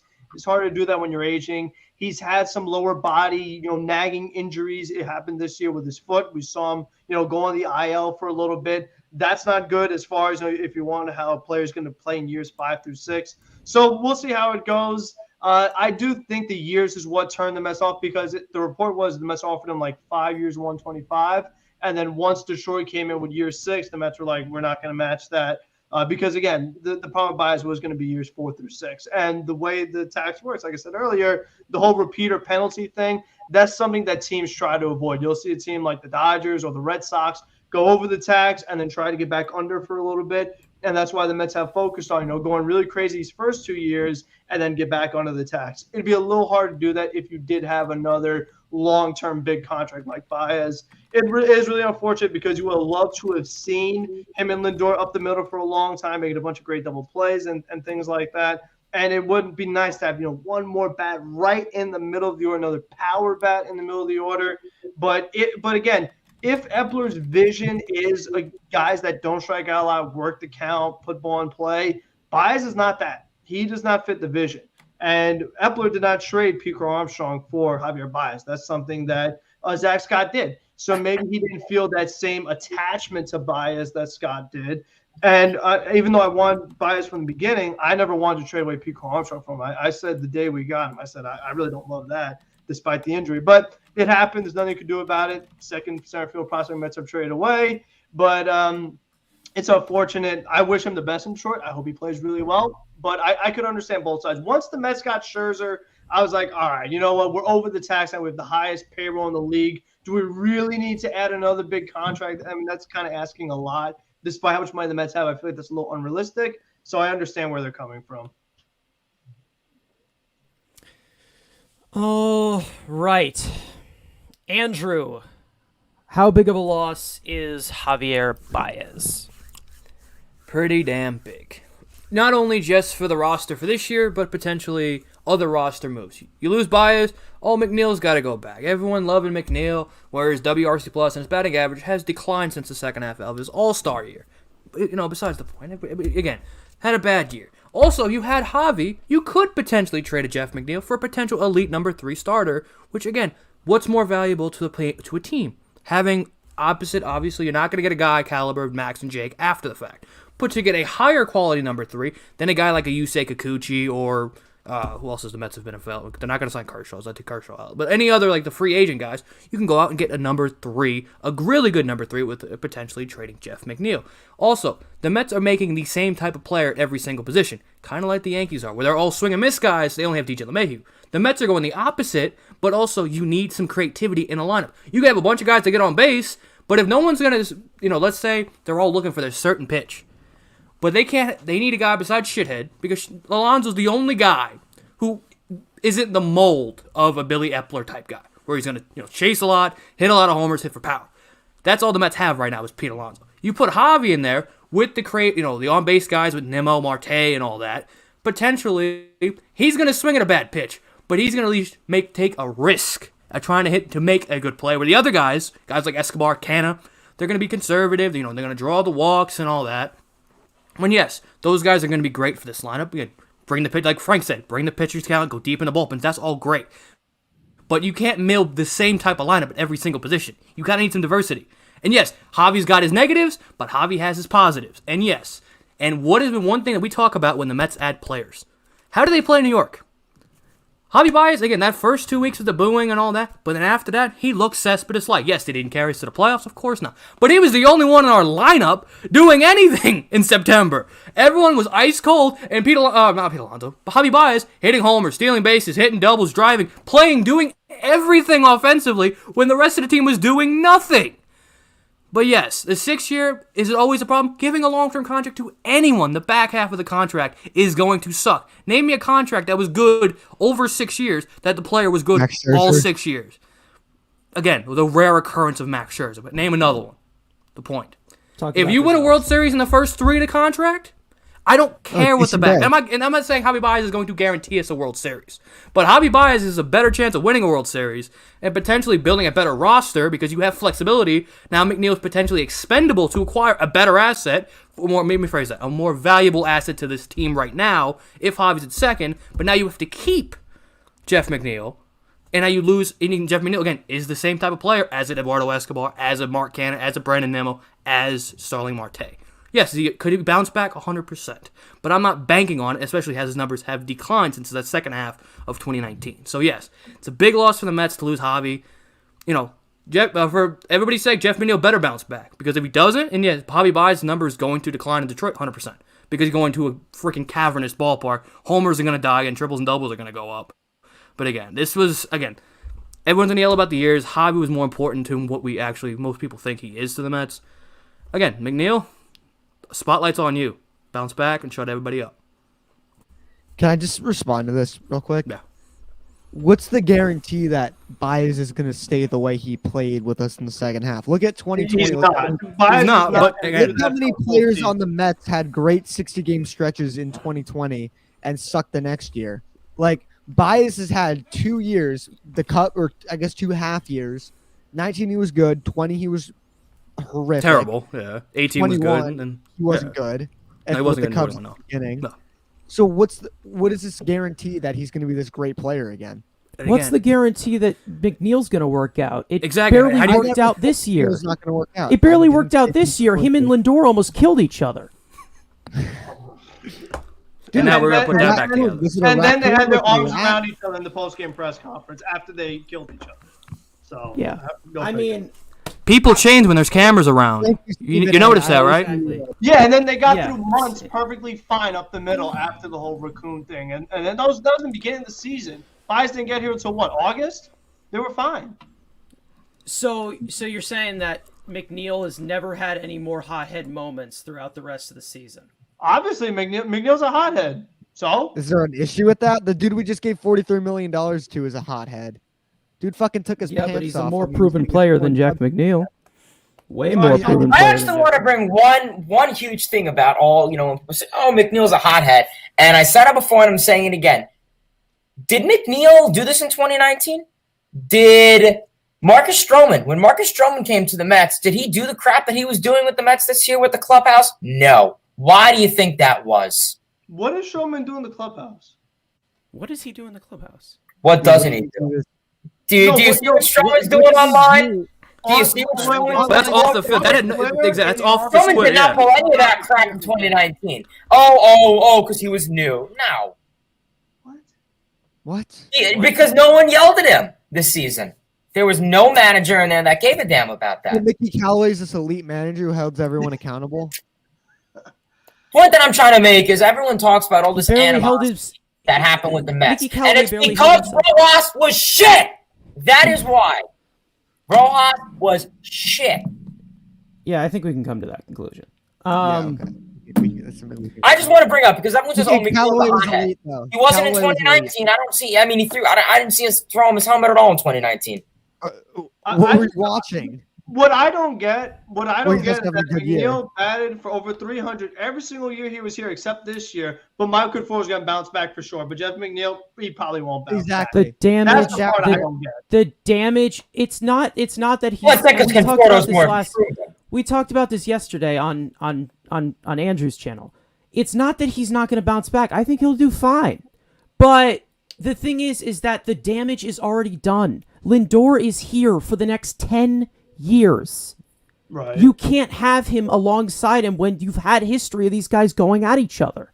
It just can't happen. But they This did. is not. But they I did. mean, For as one much as I'd follow- love for it to be, this ain't the '86 Mets. They can't be clawing at each other and killing each other. Yeah, but what about when the Mets were in first place all those days with McNeil and Lindor up the middle? Was there a problem?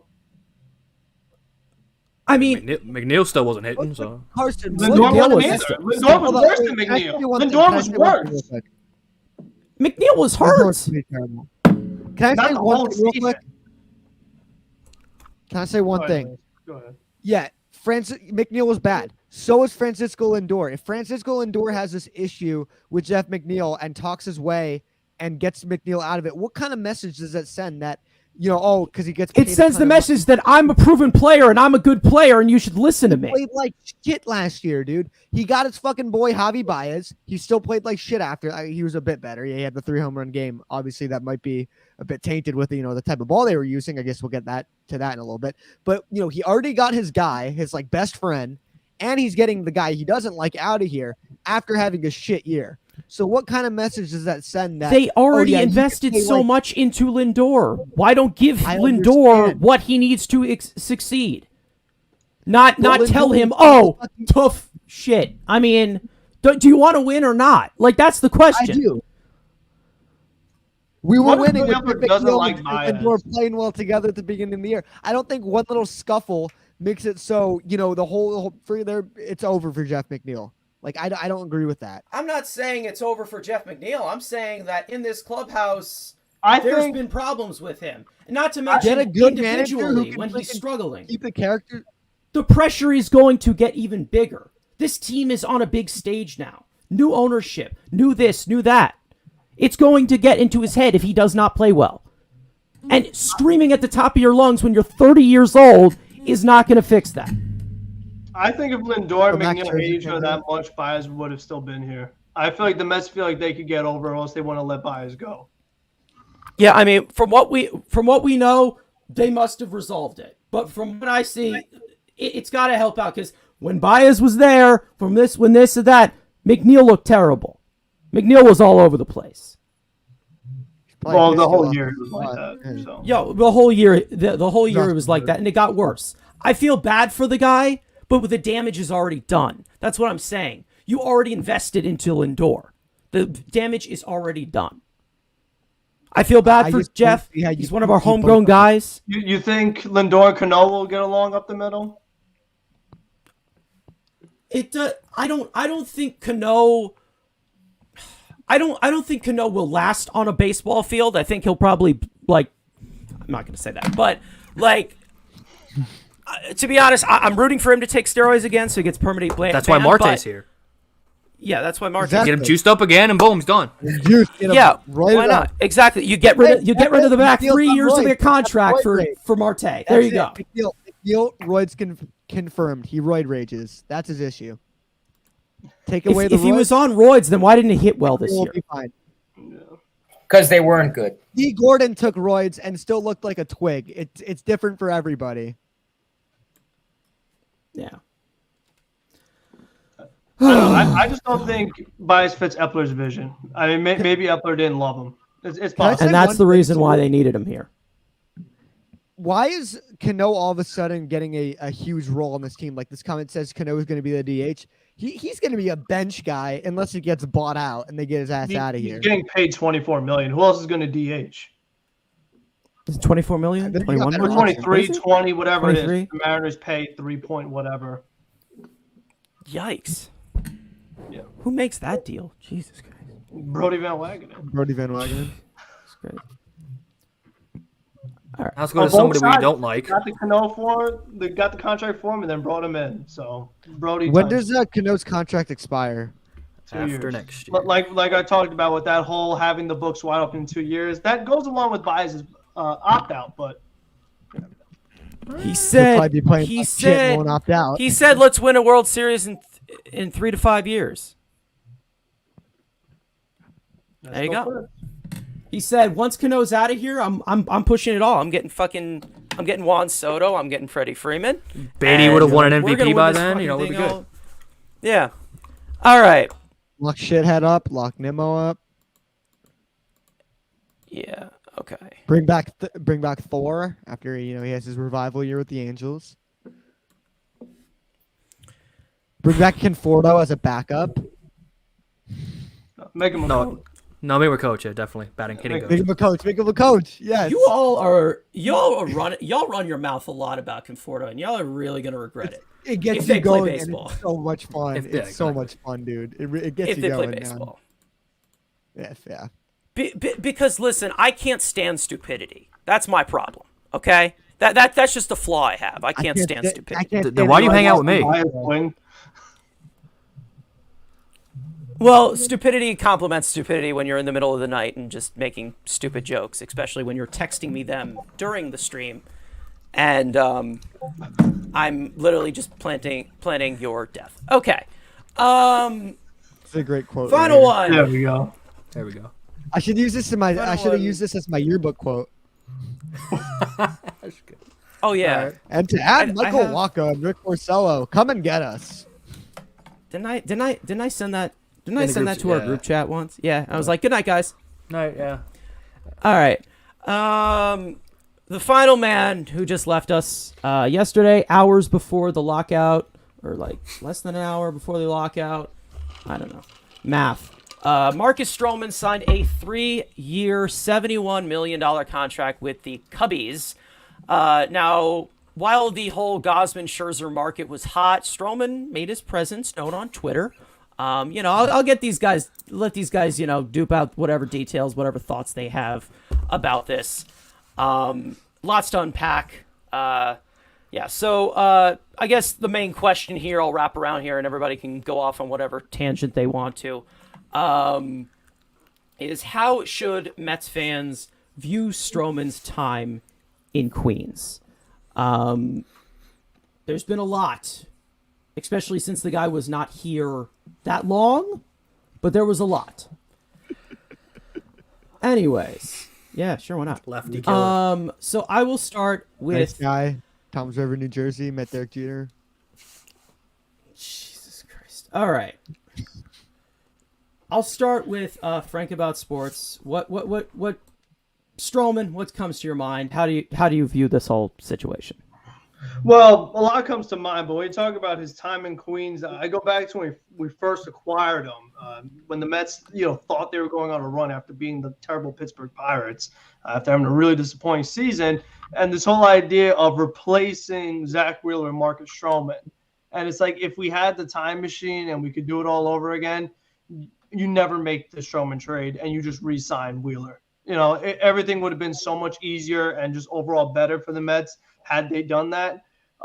Marcus pitched really well this year. You got to give him credit for that. He did it in New York. Maybe because of the contract year, we'll find out, depending on how he does in Chicago. Top 10 ERA, you like that.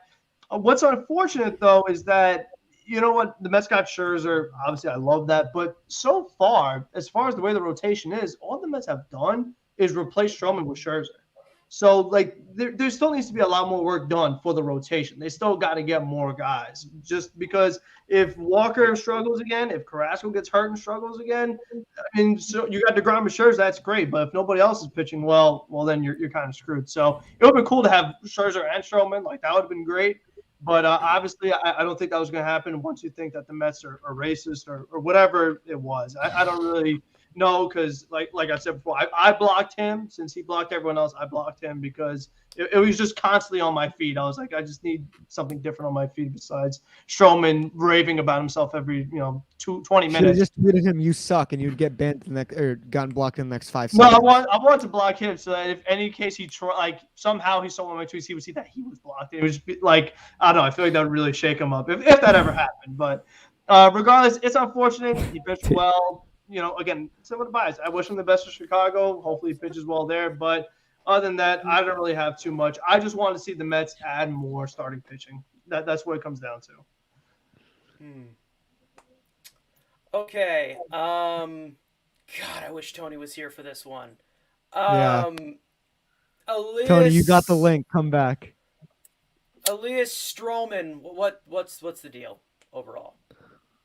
Okay, so I'm going to miss Stroman, the pitcher. No doubt about that.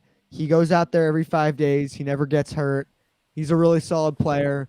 But the last couple of months, the dude has just been driving me crazy. And that's saying a lot because I'm blocked by him. So it's hard for him to drive me crazy because, I can avoid it easily. I'm not physically able to see his tweets and whatnot. But the thing is, I think because we got so mad at him as, his personality, we didn't even really blink an eye. We're like, you kind of expect you lost him. Also, you signed Max Scherzer too. So, there's a replacement. Would I love to bring back Stroman? No doubt about it. Him as a 3 would be pretty nasty. It's an interesting move from the Cubs perspective because I thought they were just going full rebuild.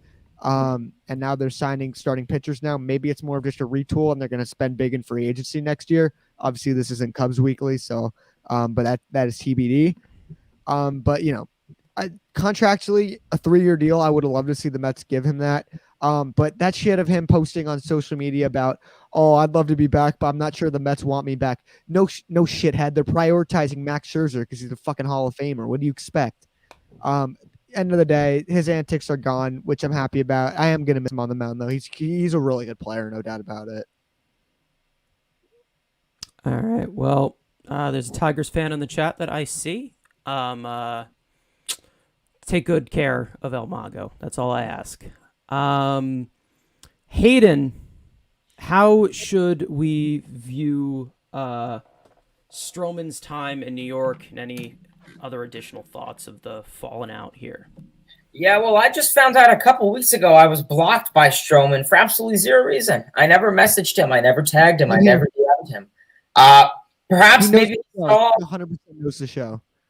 Perhaps maybe he saw one of my rages of me flipping the chair saying F the Mets.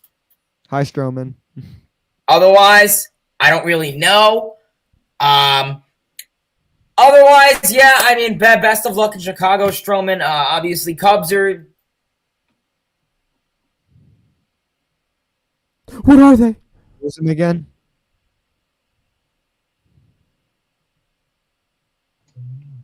Well, I guess we'll know who the Cubs are. All right. The Cubs are. We'll never know.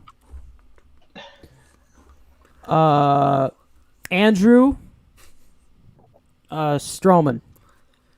I mean, it's unfortunate they picked him over Zach Wheeler. That's pretty bad. Think about Brody giving up Anthony Kay and Simone Woods Richardson. Yes, Kay turned to trash Simone Woods Richardson. Depending, still, we'll see what Minnesota does with him. He got traded, right, for Barrios. Him and Austin Martin to Barrios. We'll see what he turns out to be. Again, Andrew, shut up. It's not prospect talk. But, again, Stro, again, like everybody said, he's great. I would love, this guy's getting this. Whoops. Did not mean to do that. Meant to click something else. Whoops. This guy over here. But again, I think I said last night. Now, definitely don't put me on full screen. Nobody needs that. Nobody needs that either. There you go. I'm so pretty. Okay. Go ahead. Fucking head looking motherfucker. All right. Whoa. Besides that, again, he's the kind of guy. Like I said last night, I would have loved the Mets to try to find an innings eater, and they're losing one in Stroman. Again, Stroman had to pitch well when he was on the field. maybe the first 2 weeks in 2019, and obviously opts out in 2020. Wasn't up to snuff that he was pitching in Toronto, but last year obviously pitched tremendous. And again, AAV wise and contract wise, really cheap. Maybe the Twitter stuff turned the Mets off, but if that kind of contract, I would have still been in. I would have dealt with the BS on Twitter, just to have the number 3 starter, the guy that's going to go out there every inning, especially with the question marks in our rotation. For like $20 million AAV, I would have been in that, especially when Gosman's getting 5 years of 110, and Ray, who are 1 year wonder type guys, 3 years of 71 million. I would have matched it, but again, maybe they just said enough of that fiasco on Twitter and let him go rant in Chicago. Go have fun throwing to Wilson Contreras if he's even still there, and I can't wait to see Nolan Arenado just tee off on him like he did for the Mets this year. So good luck, Stro, I guess. And that's really all I gotta say. Yeah. No, did I give everybody? Everybody got? I got cut Yeah, off. we got to see what the Cubs are. Yeah, what are the Cubs? Yeah, You cut out. It was like the Cubs are, and then you froze. What are the Cubs doing? Oh, yeah. So pretty much the Cubs are in that like weird state where they're like kind of just traded away literally 75% of their team. Otherwise, Cubs, you got Clint Frazier, you got Contreras, and I guess the Renaissance. Patty Wisdom. Frank Swindell, come on. So honestly, Frank Swindell. yes, Frank the Tank, the guy from like Hayward. No, but realistically, I wish him the best of luck. I wish him the best of luck. If he pulls that crap in Chicago with what he does, let him. I don't care. In terms of him with the Mets, I just feel he really was not a good clubhouse presence. We saw how he acted on Twitter, and imagine he came back to the Mets after having that hissy fit online. Can't be doing that. Listen, I really respect him. I mean, I at least I did. I think he could be a fair player. Just his personality, he's going on Twitter, challenging people. It's like, dude, just keep it to yourself. I have comments. You don't see me parading them on Twitter. I throw my chair in my room off stream with you guys. There's a reason for that. If we were watching a Mets game, I wouldn't throw my chair and curse at every player on the live stream. I'd wait till we're off. Not really, but still. I know. We got video. So we're just lying now. Great. Yes. Okay. Point is, Stroman, not a good clubhouse presence. And good luck in Chicago. Wish you the best of luck. Hopefully you could be a Cy Young type of player that you've always hoped. I don't know about. Okay, so they're trading Contreras. Would the Cubs like a 2019 All-Star? No, we're not trading McChicken. I wish I had the soundbite for the McKinnon's Elite. Oh, well. All right. Anyways. Did I miss anyone with Stroman? No. Oh, God. Okay.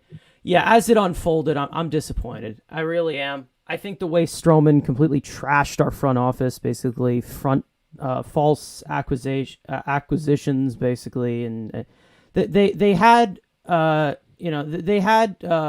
more interest in someone else. And he liked, he's like liking every tweet imaginable about himself and denying that he liked those tweets. I mean, I've always liked Stroman as a player, and I still do. I respect his game a lot. But I always split the player and the person. And his social media, it never really bothered me that much because it never disrupted his, game. Per se, of his profession.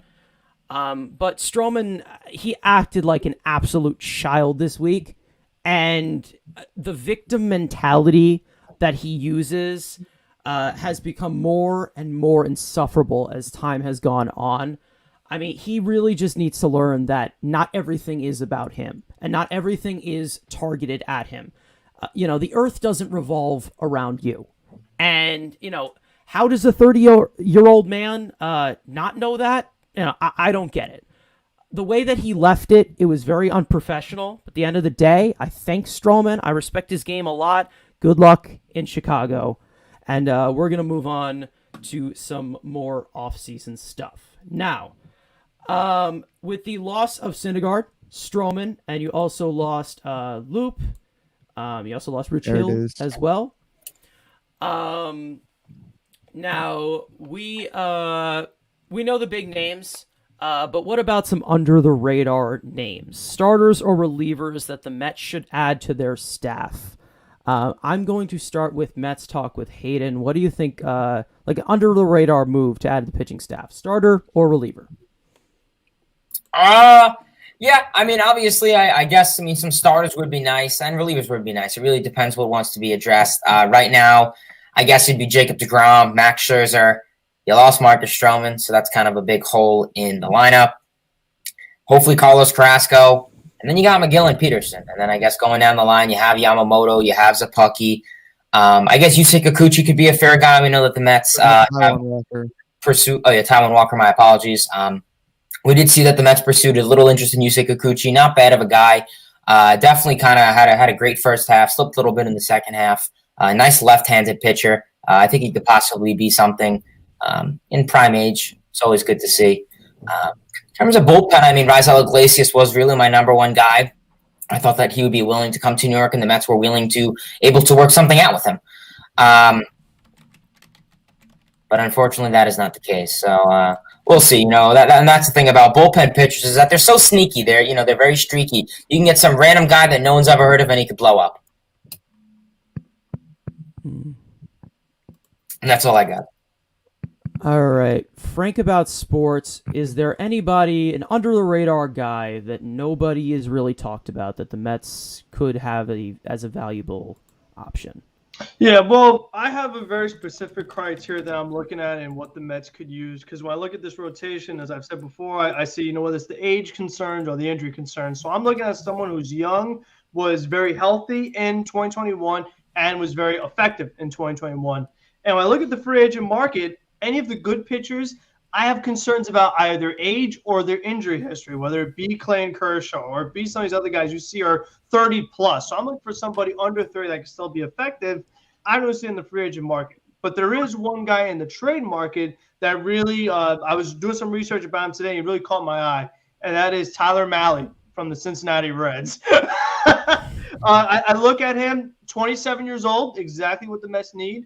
3.75 ERA, so not great, but not terrible. Right in the middle, which is exactly what the Mets need. They need that mid-rotation, back-end type starter. And my favorite part about Tyler Mahle, 33 games started in 2021. So he made a ton of starts. He didn't pitch 1, 2 innings. He went 4, 5, 6, 7, whatever, every single time he was out there. And that's exactly what the Mets need. We know that the Cincinnati Reds are in sale mode. His contract is $3 million this year, $4 million. So it's not going to be a huge cap hit. If the Mets need to put J.D. Davis in that trade or Dom Smith in that trade plus a prospect, I'm all for it. I think that's exactly who the Mets could use. Baseball Savant page isn't amazing, but it's not terrible. He's under the radar. He's not a guy that he's gonna have a crazy package to get him like Luis Castillo would, or maybe one of the Oakland A guys would. And like I said, when I look at this free agent market, I don't love anybody. I just don't think they're worth giving a crazy price, because if they get hurt, then what's the point? The Mets just need someone who is healthy and durable and young. So that's why I really like Tyler Mahle. Oh, right. Elias, under the radar move for this pitching staff, someone that isn't really talked about that much. All right, so this is kind of like a fantasy. It's basically the biggest high risk, high reward trade that would ever exist. So let's reunite Max Scherzer with one of his old teammates. Let's dump Cano's contract, and instead we'll receive Steven Strasburg. Now obviously I'm not actually being serious about this. This is a complete joke. I'm just saying this is the definition of high risk, high reward. The thing is, though, he gets hurt so much that if he got hurt again, he'd probably just retire. He's probably sick of, the rehab process and all this kind of stuff. So that's not being talked about. Obviously, this is a joke. We're not getting that contract. But if you want to dump Cano's contract and maybe get a prospect back, hell, why the hell not? Obviously, we're not doing that. So under the radar guys, you can look at, Oakland. They're looking to be in fire sale. So a guy like Chris Bassett, he's a pretty decent pitcher. He's not being talked about a lot. I'd like Sonny Gray, though, for keeping it in Cincinnati. I don't know how much in sell mode they're going to be. I've always liked Sonny Gray for a while. I know he had, a rough 2 years with the Yankees and whatnot. People don't think he's fit for New York. He pitches in Cincinnati. Well, that stadium's a freaking bandbox. So, yeah, Sonny Gray I would like as a 3. That's really good. Obviously, the Steven Strasburg thing was a joke, but Max Scherzer wants to bring back his old teammate. And hey, when Steven Strasburg's on, you see him in the World Series. That dude can pitch, but he's always hurt. So obviously that's a joke. But yeah, Sonny Gray is definitely a guy I'd look into. And like Frank said, on the free agent market, there aren't a ton of guys that really blow me away. Fortunately, we got the number one guy.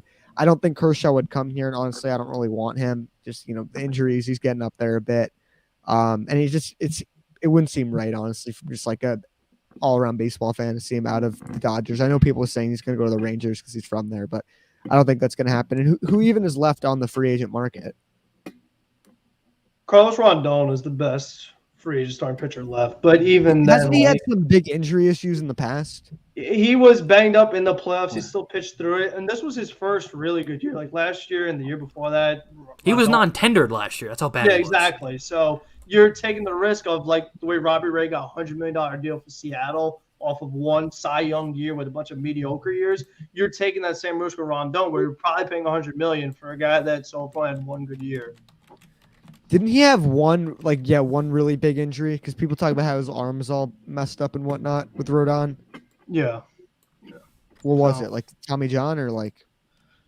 I don't think it was Tommy John, but he was able to recover from it. That's what matters. The fact that he was still effective after the surgery is what I look at. But I'm just thinking that like if the Mets don't want to do another $100 million contract, because Rondon's the only good pitcher, so to say, like left that's under 30. Like Greinke's not coming, so there's no point even looking at him. All right. Well, Andrew, do you have anybody? Even though I think yours was stolen because I saw you do like an entire spinorama. I didn't know you were that like. I didn't know you were that like. Dude, I play hockey, bro. I'm sneaky athletic. Besides the point, since Frank's stealing my guy Tyler Mahle, I'll go I guess with a replacement potentially for Rich Hill, maybe even Larry. I think more of this would be a Hill type replacement. And if you remember any of the deadline, this was a guy I kind of always wanted. And the Dodgers went out and got him. Stanley Duffy.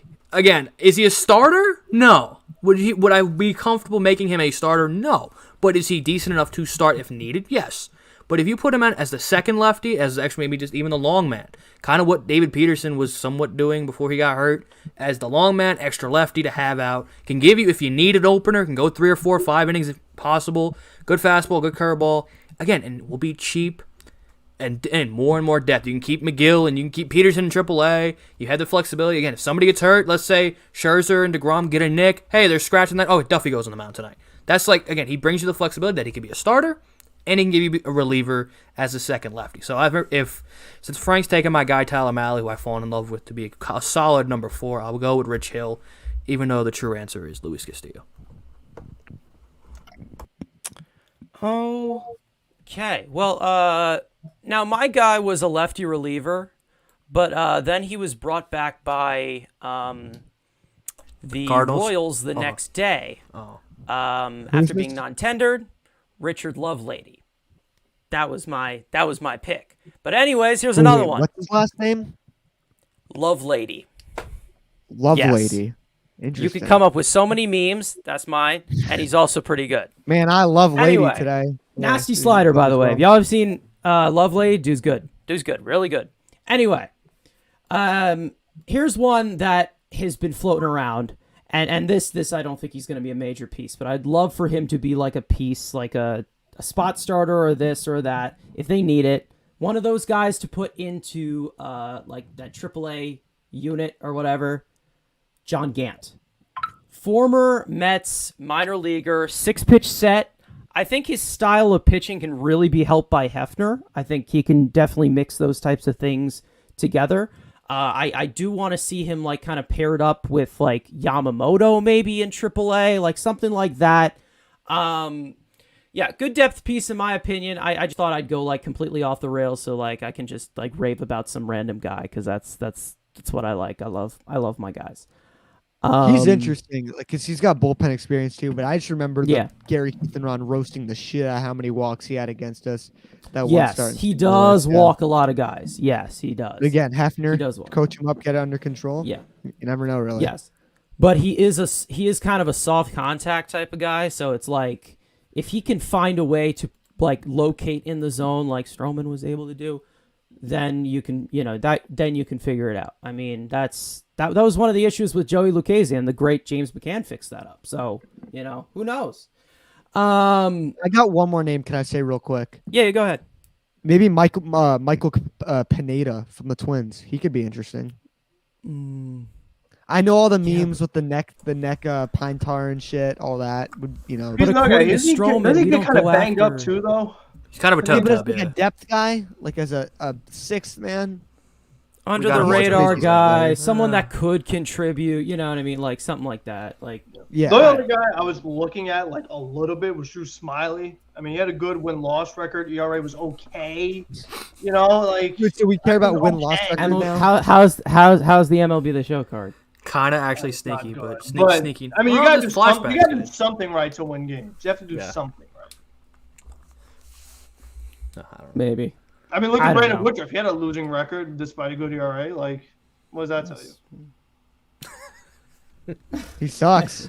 Oh God. my God. DeGrom had Jesus what? Christ. 500 Can we record. go DeGrom on, won 5 please? games. I mean, was it? He had more wins than Stroman, right? So Yeah, that works. Oh my God. All right. Well, this one was added from yesterday. Now, some of you guys may know this guy, some of you don't, but Mets blogs, Matthew Cerrone, am I saying that right? He sold Mets blog to SNY. I'm pretty sure he's retired, but he may have some sources. We don't know. We're just using this one as speculation. But it did make a nice prediction segment for us. So he made out a tweet that Eppler and Cohen, they had another big move in the works this offseason that we shouldn't fully judge it until January. Or what is it? So what I'm going to ask is, what could this hypothetical big move be? We don't know. We're just, we don't know if this is right. No one's confirmed this. But what could this big move be? I'll start with the GM who makes the moves. Rhino, who could this big move be? Man, I wish TonyMetro was here. Because, again, this is more hypothetical. I mean, this is not, again, maybe under the radar, but also a big move. A couple of guys who maybe are traded, maybe not. The Mets are going to go out and get their number 3 starter. They're going to go out and trade for Shane Bieber. This is the big move that needs to happen. And you know what? The Guardians are dumb. They like giving away money. You know what? Jose Ramirez. They don't need him. We don't know what the Guardians are. Give The him- Guardians no. have never- The Guardian, No. but We don't know what historically, they are. they don't need Jojo Ramirez. You can give him Brett Beatty. Take Brett. He can have fun. Have that. You can have Alvarez too. Take him too. We're trying to win a World Series here, and I've been told that prospects are useless. So you can have Ronnie Mauricio too. GT Ginn, Matt Allen, doesn't matter because major leaguers are more valuable than anywhere. So Jojo Ramirez playing third base. Eddie Escobar can play second. Jeff McNeil can go to Cincinnati for Luis Castillo. We're gonna have the greatest rotation in baseball. All right. So Sign me up. Are you saying that have you ever heard of a major league player like right now, like Mike Trout? Yeah, he's You pretty think good. he was playing in the minor leagues? No, He's always think a he was major league right, I player. think he was out of the great city of Vineland, New Jersey, and just came right to the big leagues. I think he was just 8 years old and just started hitting dingers. Popped out the womb hitting dingers. Yep. All right, Frank, what could this big move be? What do you think what are they trying to do here? the only guy I could think of is Chris Bryant, only because like I've said before, they've looked at him just for so long now, and every single Mets fan alive is probably in Steve Cohen's mentions about Chris Bryant. I bet you if Steve Cohen opened up his Twitter account right now, looked at his mentions, all it would say is Chris Bryant, Chris Bryant, Chris Bryant, Chris Bryant, Chris Bryant, Chris Bryant. And we know Steve Cohen goes on Twitter. So he knows that's what the Met fans want. I would imagine that they're trying. I think that Chris Bryant fits the Eppler mindset a little more than Baez because he's not as strikeout heavy, has that versatility, position versatility that Eppler has been talking about in the press conference yesterday. So I think if there was a big move they're looking at, it's probably Chris Bryant. Okay. Elias, what can this big move be? Okay, Hypothetical. so when we can finally make moves again, the CBA will be up, will be resolved, and I'm predicting a universal DH. So why do I say that? Well, a great thing to do in sports is not only strengthen your team, but weaken a division rival. We're going to sign Freddie Freeman. Freddie Freeman, our first baseman, tub shithead. He can go DH, or they can split time and do it. Freddie Freeman is going to be a New York Met, and he's going to show us. He just won a World Series. He's going to show us how to win a World Series, and then we'll trade for Acuna after that. Yeah. No, And then we got to bring keep in- Soto. bring No, in- I bring in thought we were getting Soto. Soto. Man. Soto. We were going to put him Soto on too? Yep, Soto. Soto. Okay. Wait, where's Nimmo? And then Oh, Mike Trout next offseason. Oh yeah, but no, he got to wait for a little while for that. Well, Nimmo moves to DH when Pete Nimmo moves retires. to second base. Retires and Positions becomes a don't matter. professional eater. He can He is catch. pretty. He can He's catch. pretty versatile. So He that can makes catch. He'll figure it out. He'll figure figure it it out. He out. can catch. We have James McCann, so it can't get worse. Fuck off. Okay. Hayden, what could this big we move doing? be? We're getting into a more realistic thing besides Freddie Freeman. Whoa, that's realistic. Why not? Well, we got to improve at first base. I mean, Have you seen Okay, that? really? Have you seen that video of Pete talking to Freddie Freeman on opening day? Yeah. Reopening day? One first. Yeah. Was Congratulations. Scherzer realistic? Nothing's unrealistic, buddy. Mike Trout's gonna Recruiting be a Met. process. Okay. So getting back to some big moves for the Mets. There really isn't a whole lot that I can think of right now because one, at least half of the big free agents have signed already. The CBA lockout really had a big effect on these guys, really made them go quickly. So I guess really Chris Bryant, like Frank said, would be really the number one guy left. And it questions, if you get Chris Bryant, you're getting rid of at least 3 guys on the roster, on the 26-man roster, whether that is a Dominic Smith, whether that is a JD Davis, and even some bench bats, obviously. I mean, Blankenhorn could be thrown in something if you're talking about a trade with Cleveland. The A's, however, it's really questionable. If you want to trade, you want to preserve the farm system. I think there are some trades out there where, you don't really have to give up a whole lot, whether that's giving up, a Jalen Palmer or Carlos Cortez, and then maybe you throw in one Mauricio. It really depends on who you try to get. If you're going to get a guy like Shane Bieber, you have to give up a little bit. But, if it really depends on the move. Otherwise, I am looking forward to it. And yes, I agree, Steve. Pete Alonso is the best, 100%. No doubt about that. Jersey back there. Biggest Pete Alonso fan. Let's go. But yeah, honestly, I think we should also extend Pete Alonso. That's what we should do. Now, but being realistic though, Nimmo and Alonso on the ground. That would be a good big move for the Mets this offseason. Extend those 3. All right. Well, I think well, they stole Max Scherzer. So why not steal Trey Turner? Why not? I mean, you can rotate from DH and shortstop with Lindor. I mean, it's not bad, right? No. I think it's going to be Chris Bryant. That's what I think it's going to be, mainly because they did not go as high with Baez, and they were still willing to bring that in. And Bryant, I'm pretty sure, he's older than Baez. So they might go a little like they might go... They might be able to get him for 5 years. I doubt it, but if you have a hole in third base again. Like I said earlier, moving to the outfield when Brett Beatty comes in. You have Canha only there for 2 years, and Starling Marte, he's gonna be there. But yeah, that's what I think is going to happen. All right, well. It is now the end of the show, which means it is time for Carson's criteria. We have the top 5 most hated opponents in Mets history. Let's go.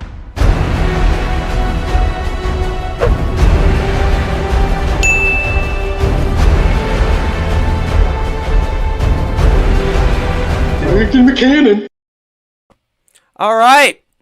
We've got a nice new presentation here. Hope you guys like it. Anyway, yeah. All right. So if you guys do not know how this works, I give my top 5 of a Mets category, and these guys can tear it apart once we are done. And they give the, who they switch, who would they put higher, who would they put lower or whatever, who they add onto the list. Drums up the conversation. You guys can do it as well. So top 5 most hated opponents of all time for the New York Mets. And I'm going to start off this list with number 5, Jimmy Rollins. This hatred developed with the simple fact that we were good, but they were better. Of course, Rollins was the voice behind that 07 Phillies team, labeling them the team to beat in the National League East. Not only was he right, but he also reminded us that he was annoying by winning MVP over David Wright that season, who deserved it all the way, and I will take that to my grave. Legitimate bullshit to this day. And don't give me that 40-40 argument, because Wright swiped almost as many bags that season. I do not want to hear it. Anyway, we all know the trolling that Rollins does and has done with us over the years, taunting us about 07 constantly, saying he wishes he played for the Mets so they can experience a winner, what a winner looks like. I mean, seriously, fuck this little rat and fuck Philly. Anyway, number 4, Chipper Jones. Yeah, you know he was going to be on here. If you haven't seen my video about all-time killers of the New York Mets, you should check that out. 5 Points Vids did an awesome segment on Chipper Jones. Like Jimmy Rollins, it was trolling fun at the end of the day, but Chipper was a massive Met killer. It didn't matter what the Mets basically threw at this guy. He was always made to destroy them back, even through the back and forth. The Larry chant, Chip naming his dog Shay, Chipper buying a cutout during the pandemic at Citi Field. The trolling just goes back and forth. This is a love double hate relationship, I guess, between Chipper and Mets fans. But the respect was mutual at the end of the day. But not for this guy at number 3, Roger Clemens. This guy, he was immature, he was petty, and he stuck a needle in his ass like it was a massage chair.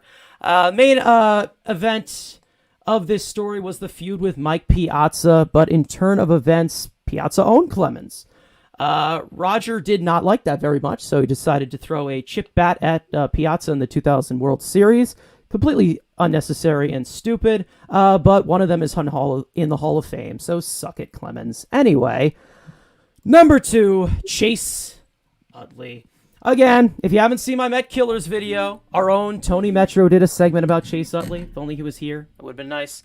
But seriously, that being said, fuck this guy. Anyway, not only did he have so much success against the Mets, he would basically purposely injure people and just call it part of the game. Of course, if you don't remember, Game 2 of the 2015 NLDS, the Mets were up 2-1, 1 out, runners at the corners. Utley at first, Howie Kendrick hits a ground ball to second. Utley slides to break up the double play, but completely misses the bag and knocks out our shortstop, Ruben Tejada. That wasn't a slide, it was a tackle. Utley never apologized for the incident and still claims to today it's just part of my game. Well, your game broke a young shortstop's leg and pretty much ruined his entire career.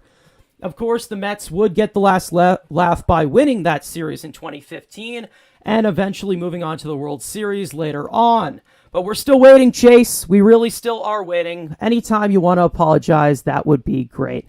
Number 1, of course, if you don't know, John Rocker. This feud was ugly. Mets fans would dump beer on his family, throw batteries at him. But why? Well, in 1999, in a Sports Illustrated interview, Rocker proceeded to trash the entire city of New York, making racist and sexist comments about the diverse population and basically told them to, quote unquote, go back to where they came from. Rocker had absolutely no filter. His mental makeup was a disaster. And after his comments, he was out of the league by 2003. So, fuck you. Anyway, the late 90s Braves dominated the Mets, but none of them were as animated and as mentally sick as John Rocker, an absolute head case. So there are my top 5 most hated opponents of all time. If anybody wants to tear this one apart, add somebody. I'll start with Frank. You want to add anybody? There's a few guys I want to add, but I can't necessarily put them in the top 5 because the crazy thing is that the Mets have so many Met killers that you feel like you can't if I put someone else I can't take one of these guys off. So I put down 4 guys that in my opinion were pretty big Met killers. Number 1, Yadier Molina. You know, he's someone I talked about a little bit in my, Mets, in that section of the Mets killer video. Obviously, 06 was the big one, but even this year, like Yadier Molina still hits the Mets really well. I mean, this many years later. So he's a Met killer. Ben Zobrist, I think, is a sneaky Mets killer in a couple of ways because, facing the Royals, he killed us there. And then when the Mets targeted Zobrist as the second baseman, it kind of like drew Stroman where Murphy felt a little bit disrespected. So since the Mets didn't get Zobrist, they couldn't keep Daniel Murphy, who went on to kill us right afterwards. So Zobrist kind of in two ways hurt us. Derek Jeter, he hurt us in, the 2000 World Series, the Subway Series World Series, and just ever since then, all Subway Series. And then Mike Scioscia, because he hit that huge home run in the 80s, knocked out the 88 Mets. So those are four guys I have that have like really big moments that crushed the Mets in pivotal moments, pretty much. Andrew, you got anybody that you'd add to this?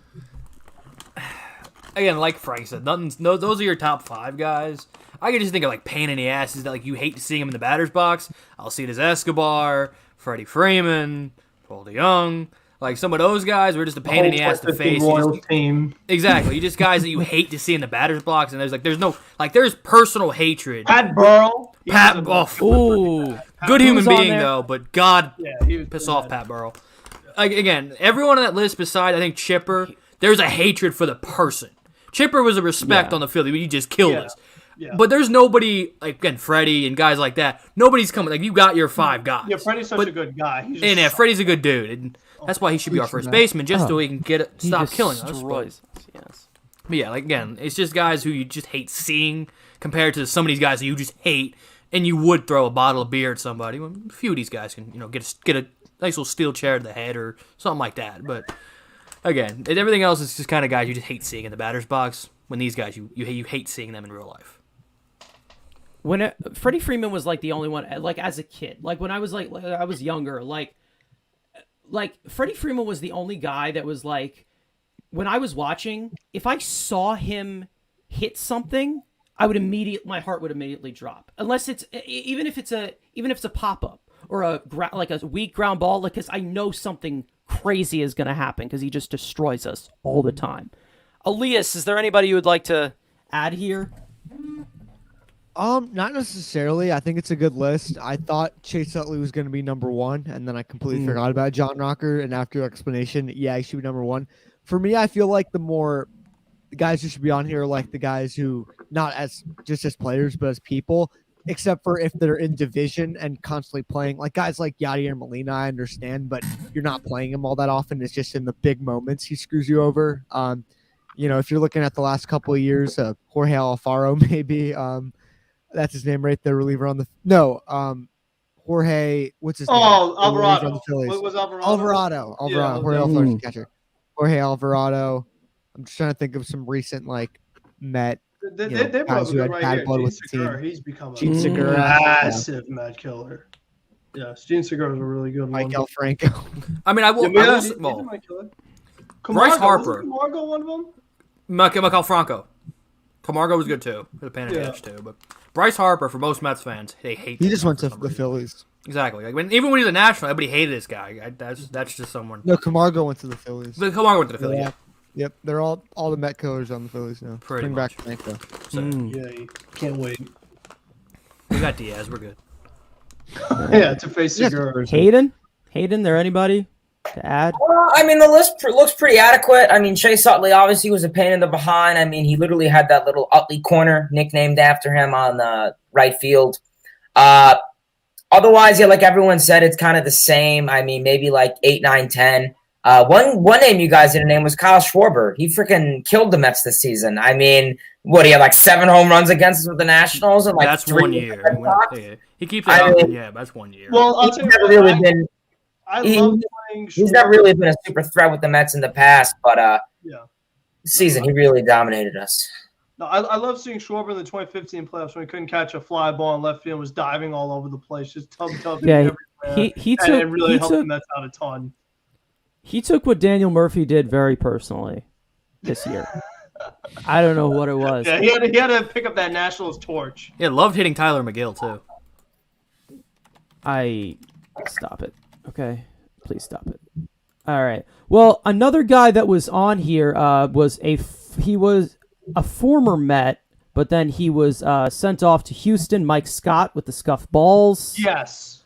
That was another guy that was on here. Mm-hmm. I did have Jesse Winker for a little bit, but then I kind of just tossed him I off. feel like that was just like a 2-day thing. Like he hasn't really. It was, but they remembered him this year. We all remember, but he hasn't been like these guys. Who He's are, like, funny though. really Like I know I'm that. supposed to like hate him as a Mets fan, but he's funny. We got He's the last funny. lap though when he got ejected, so it's all good. Yeah. Don't worry, the Phillies will trade for him, play him in left field, and then he'll become a real pain in the ass. That's very possible. Yeah, McCutcheon's gone. So And Red's fire sale. and Mickey Moniak is trash. Trash. The whole outfield other than You Bryce. know, they only have 2 outfielders on their depth chart right now. Yeah. No, and one of them is Bryce. One actually, well, the other guy's like a fucking scrub, but Bryce is like their only Yeah, outfield. and he's listed as their I left cannot- fielder and center fielder. I can't imagine having that problem. I mean, two I got primary 99 outfielders. problems, but outfielders ain't one. Oh, Hell yeah, man. All right. As I the miss rest of the outfield, episode Dan going to be a rap session. I'm trying to think of the other one that I had. I Peter Alonso did diss track coming soon. like aside from like beef they had, or like Gary Carter was definitely a guy that Mets fans didn't like until he came. There was a lot of like, that was the thing. I had Pete Rose, but that's kind of like a common one for everyone. Yeah. He wasn't to the Mets. Let's see, what was I had one other guy. Wainwright. Oh yeah, he's maybe 6. But I respect the hell out of Wainwright, so it's not really like it's not Steven really Matz' hate, curveball's like, gonna get so much better this year. Just saying. Yeah, probably. Watch it. It's gonna be nasty. Are you looking at expected metrics now, my guy? What's No, it's one good curveball guy goes with one curveball guy, and called eye test teaching. It's a thing, and no analytics people don't like. Called a bullpen session. You really just you suck the fun out of memes sometimes. All right, we have some. This is a good one. Yeah. Nice. That's just like most Nice. hated people in general. He'd be in there for sure. Now Birdie Madoff. Yes. I'd say Andy Boy's up there, but Andy he did break the Scherzer news, and I said, what? Okay, he did break the Scherzer news. What's it called? And I tweeted out that I won't slander him for the next 5 minutes if he gets it right. So, and he got it right. So he got no slander for 5 minutes. So, all right. So we do have one question that was sent in via Twitter. Who do you think is going to be the manager for the Mets? Not your favorite, but who do you think will be the manager? Because that's kind of been in discussion. To be honest, the most likely ones are not really appealing, but Frank about sports, is there anyone that you think should be the Mets manager? Well, if I had a choice, I do like Mike Schilt.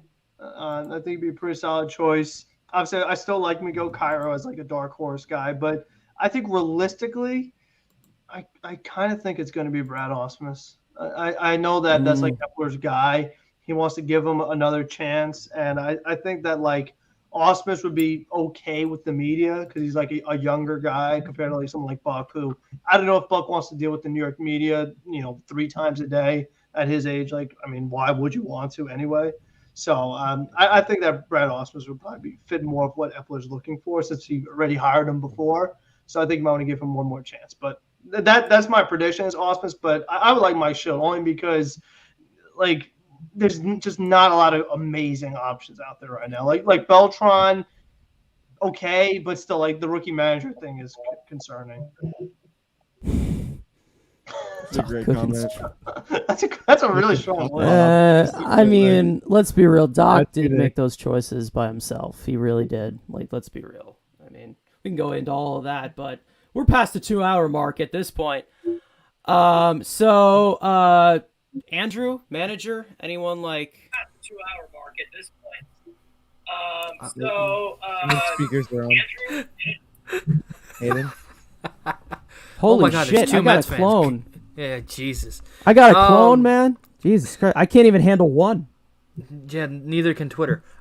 Please, Mike Schilt. Like, literally, Buck Showalter, send him back to the retirement home. Brad Ausmus, like, again, like Frank said, he's younger. I don't like him. I just. I know, This is the question. Mike Schilt, please. Like, he's one, believes in his players. Again, I can see firsthand. I've seen it firsthand. This guy's gonna stick up for his players. One, he's actually won something. I know Buck Showalter is like, he's won a bunch of games, hasn't won a World Series. I'm not saying Mike Schilt has done that, but for the short time that Schilt has been a manager, he's been he's been pretty productive. Yes, he's with a great organization with the Cardinals, with great talent, but he also developed a lot of the talent in Springfield. Who, again, I love I can bring the Springfield references. He was the development for Bader, and they traded for O'Neill from Seattle. But he was in AA when Carson and Bader and Edmund, those guys. So he's seen these guys all the way through and helped develop these kids. So, yes, the Mets they're an older core, but also, again, maybe some development for Beatty, Vientos, Alvarez, Mauricio if he's there here. So, please, Mike Schilt, there's been no rumor at all the Mets being linked to him. I'm not going to say he's going to be the manager, but he's the best option. Please, Steve. All right. Hayden. Luis Rojas is not available. So who do you think is going to be the Yankees? Manager? Well, you're on my third base coach watch. Just remember. No, I'm kidding. Realistically, there's really no one that really stands big out there. I guess the big three that are in, the air is Buck Showalter, Carlos Beltran, and Mike Schilt. Otherwise, that's it. It's probably going to be this guy that no one's ever heard of. Kind of like with Ro. Maybe you get someone from the domestic part, you get someone from the Mets organization inside, whether that's a coach. Otherwise, those are the only three guys I can really think of. I want to get someone who has a cross between the eye test and analytics. Someone that's, middle-aged would be nice. A former player is always good. They could feel what it's like to be in their shoes. Otherwise, yeah, that's what I'm rolling with.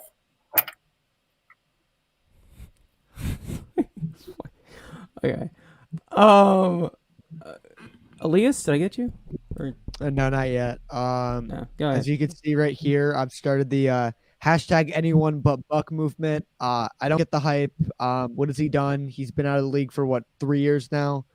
Hashtag anyone but Buck Showalter, please. Mike Schilt, interesting. I honestly rather go for that kind of no-name guy. Pat Murphy from the Brewers, I've heard a couple good things about. Brad Ausmus, he's had 2 chances. I know, Ep Dog, you gotta trust him. He's earned our trust, I guess. But Ep Dog, yeah, I managers, the big names really don't do anything for me right now. I'd be okay with Mike Schilt, but yeah, I'd get a smaller name, like Hayden said, a mix of the eye test, a mix of the analytics. But hashtag anyone but Buck.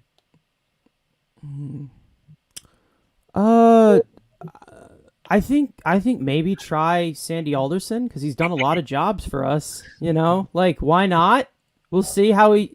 I think he managed. I think he managed the lost earring from Baez pretty well.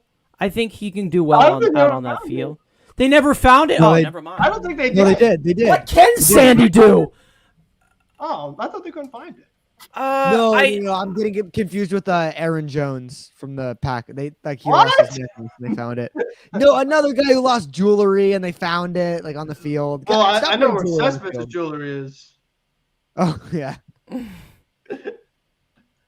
Maybe they found it. I don't know. Michael Crabtree's jewelry. Okay, how about the Todd father? I would love Todd as Mr. Met. I love that. Yeah, why not? He'd be the definition of a player's coach or player's manager. Good dude, though. I don't really like good someone who was a teammate. New Jersey. You didn't play in the Little World Series, right? Yeah, well, he did play in the league, but I don't like the idea of someone who was a teammate of these guys as their manager. Because look out with the Cubs when Ross became the manager, it was a disaster. So, Yeah. I mean, like, they don't look at them as an authority figure. They kind of look at him as like one of the guys still. So it just like I don't know. They don't really play for him as much. I feel that's kind of with Ross, where Ross was so much these guys' friend because he was like an assistant coach for 12 years and was with these guys in the minors. That you need someone who they actually respect. It's like, okay, this is the boss. This is the guy that's going to hold us in check, and is really going to have the organization run a certain way. You want someone to establish that, and you feel like Andrew said, like Schultz will defend his players, but also is tough enough to where like he's someone you respect because he has the right age gap. I guess is the way to put it. We should call Chipper. Chipper would probably make a decent manager too, but I don't think he want to manage the Mets. Okay, well, let's actually talk about this for a second because while we're on Sandy Alderson, what was going on with him in that press conference? Is he okay? Yeah. Guys, I know what happened. Okay, so I really think in terms of the Mets, I think they're really going to be a good team. Yeah, he was blinking a lot. He Like, did he that. was- I noticed he's done that a lot. But I mean, this dude is like a typical grandparent. When you FaceTime them, their face is like this in front of the camera. Like, bro, move your face back. It's a Zoom, a FaceTime call, not literally a FaceTime call. I mean, all older You have to generation. remind him every time. You have to Yeah, remind like him every time you do not my that. grandparents. That's what I do when I answer the phone. FaceTime. I put my face super close. Nah, you just got to do like this, like. But nobody gave him his meds, so he's just. God, just let him retire. Let him retire already. It's enough. The guy's done enough. Let him sign the lefty and then just fire him. Just let him find the lefty and you go away. Get the I'll fleece give him relievers. one more Get draft. the fleece relievers, and then Get the Steve lefty Cohen to can. retire. Yeah, I like it. And then bring him back to the Another draft, t-shirt. and then you can get rid of him. I'm after the Kumar rocker. I think that's pretty much. Yeah, that's a good point. No, That's a Ep good Dog will point. just draft Mike Trout again. No, F-Dog would sign him. Hayden without a hat, no way. Love Jesus Christ. This is That great. actually was a thing. F-Dog's good Anyways. at press conferences, too. He's always in a really good mood. Well, I mean, when you He's, sign he's an Matt Scherzer- agent. He's Yeah, an exactly. That's who he's an agent. Yeah. Exactly. It's coach speak, yeah. Scott Love the Boras dead is the time. manager. Well, he seems to know everything, so why He doesn't. not? That is true. No, that's right. We gotta get. I mean, they got a good relationship now. Since we want Good David relationship Stern now. so bad, let's just bring him in as the manager. No, we need him and Ep Dog to make the biggest juggernaut in a front Dave office. Joust? possible. Any interest in Dave Joust? Davey Joust? Nah. He The word won off the game of you Elgato. Elgato. Yeah, Carlos Fonzie's a good Fonzie, make Beltran the hitting coach, Delgado the bench coach, and we're good. one. What a Or we could go graphics. on Lenny Dyksher's Let's wrap recommendation. it up. Yeah, I miss I miss hospital food too, Zarice. That's interesting. All right, Well, we're just- let's wrap it yeah. up here. I'll let these guys get their final remarks here. We'll start with Frank about sports. Yes, Frank About Sports, the name of the channel. I made a lot of videos, individual videos, talking about some of the Mets transactions. I'm going to be doing some preview stuff now that between lockout, we have a lot of time to kind of think about what the Mets should do for all the different areas of need, even if it's something small or something we could look at. Any big news story in any of sports, that could be a reaction video. And maybe we'll do some other content. We'll see how long this lockout is and pretty much go from there. But thank you for having me. And let's go Mets. Hopefully this lockout isn't that long because, I mean, we were off to a really good start, and it just, like, the momentum just died so quick. It really sucks. All right. Elias. All right, whatever that was. Yeah, Big Apple Banter Media's channel, linked below. Check me out there. New stuff. Occasionally live call-in shows. Collins. You already know. Check me out on Twitter, too. I post a lot of angry shit on there. Yeah, I'll keep you posted. I might be doing some, posting, music stuff and whatnot with this lockdown, so figure it out.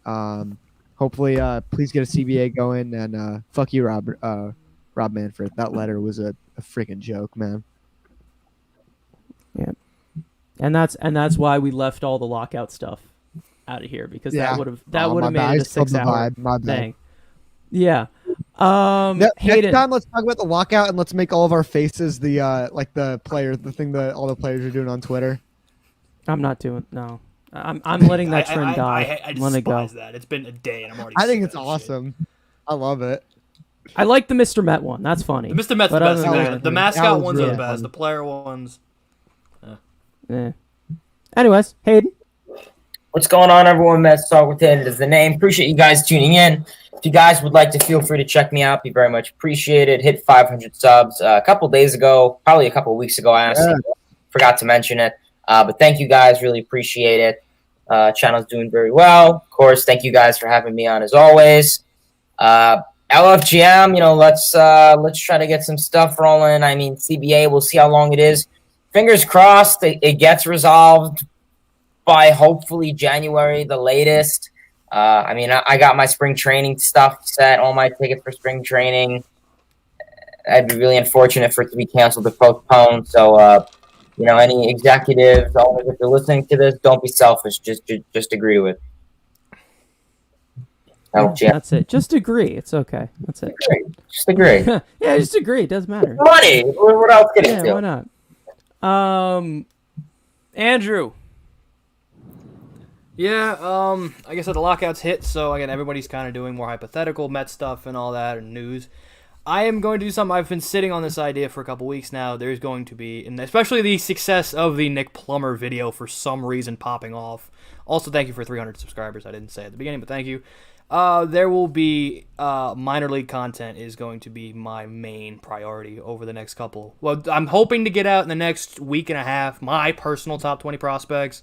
Then I will be doing breakdowns of pretty much any big prospects, the Wits, the Adleys, anything pretty much breaking down. I'll do a bunch of top 10s. I got about 37 videos ready to go, and maybe potentially bringing something to Mets Weekly, potentially. So who knows? So thank you for 300 subs. As always, I love doing this, and we got another big announcement next week. So, Yeah, next week, guys, we have the what was supposed to be this week, and we also have another announcement after that. Oh God, okay, whatever. We've been on for a while. Okay, anyway, guys, go follow everybody. On Thursday at 7. Thanks, Alex, for tuning in. Yes, right. Every Thursday at 7 o'clock Eastern. Every Thursday at 7 o'clock, unless there's some if you're in the Central, that's 6 o'clock. So all right, Central, what's up? So guys, make sure to go follow, Yep. subscribe to everybody. TonyMetro as well, who could not join us. Thank you guys so much for watching. We will see you guys next week. It's going to be a fun one. Get ready. It is a fun thing to get your fix during this lockout, which kind of sucks. But you know what? We're going to power through it. And guys, thank you for watching, and we will see you guys next week. Let's go Mets.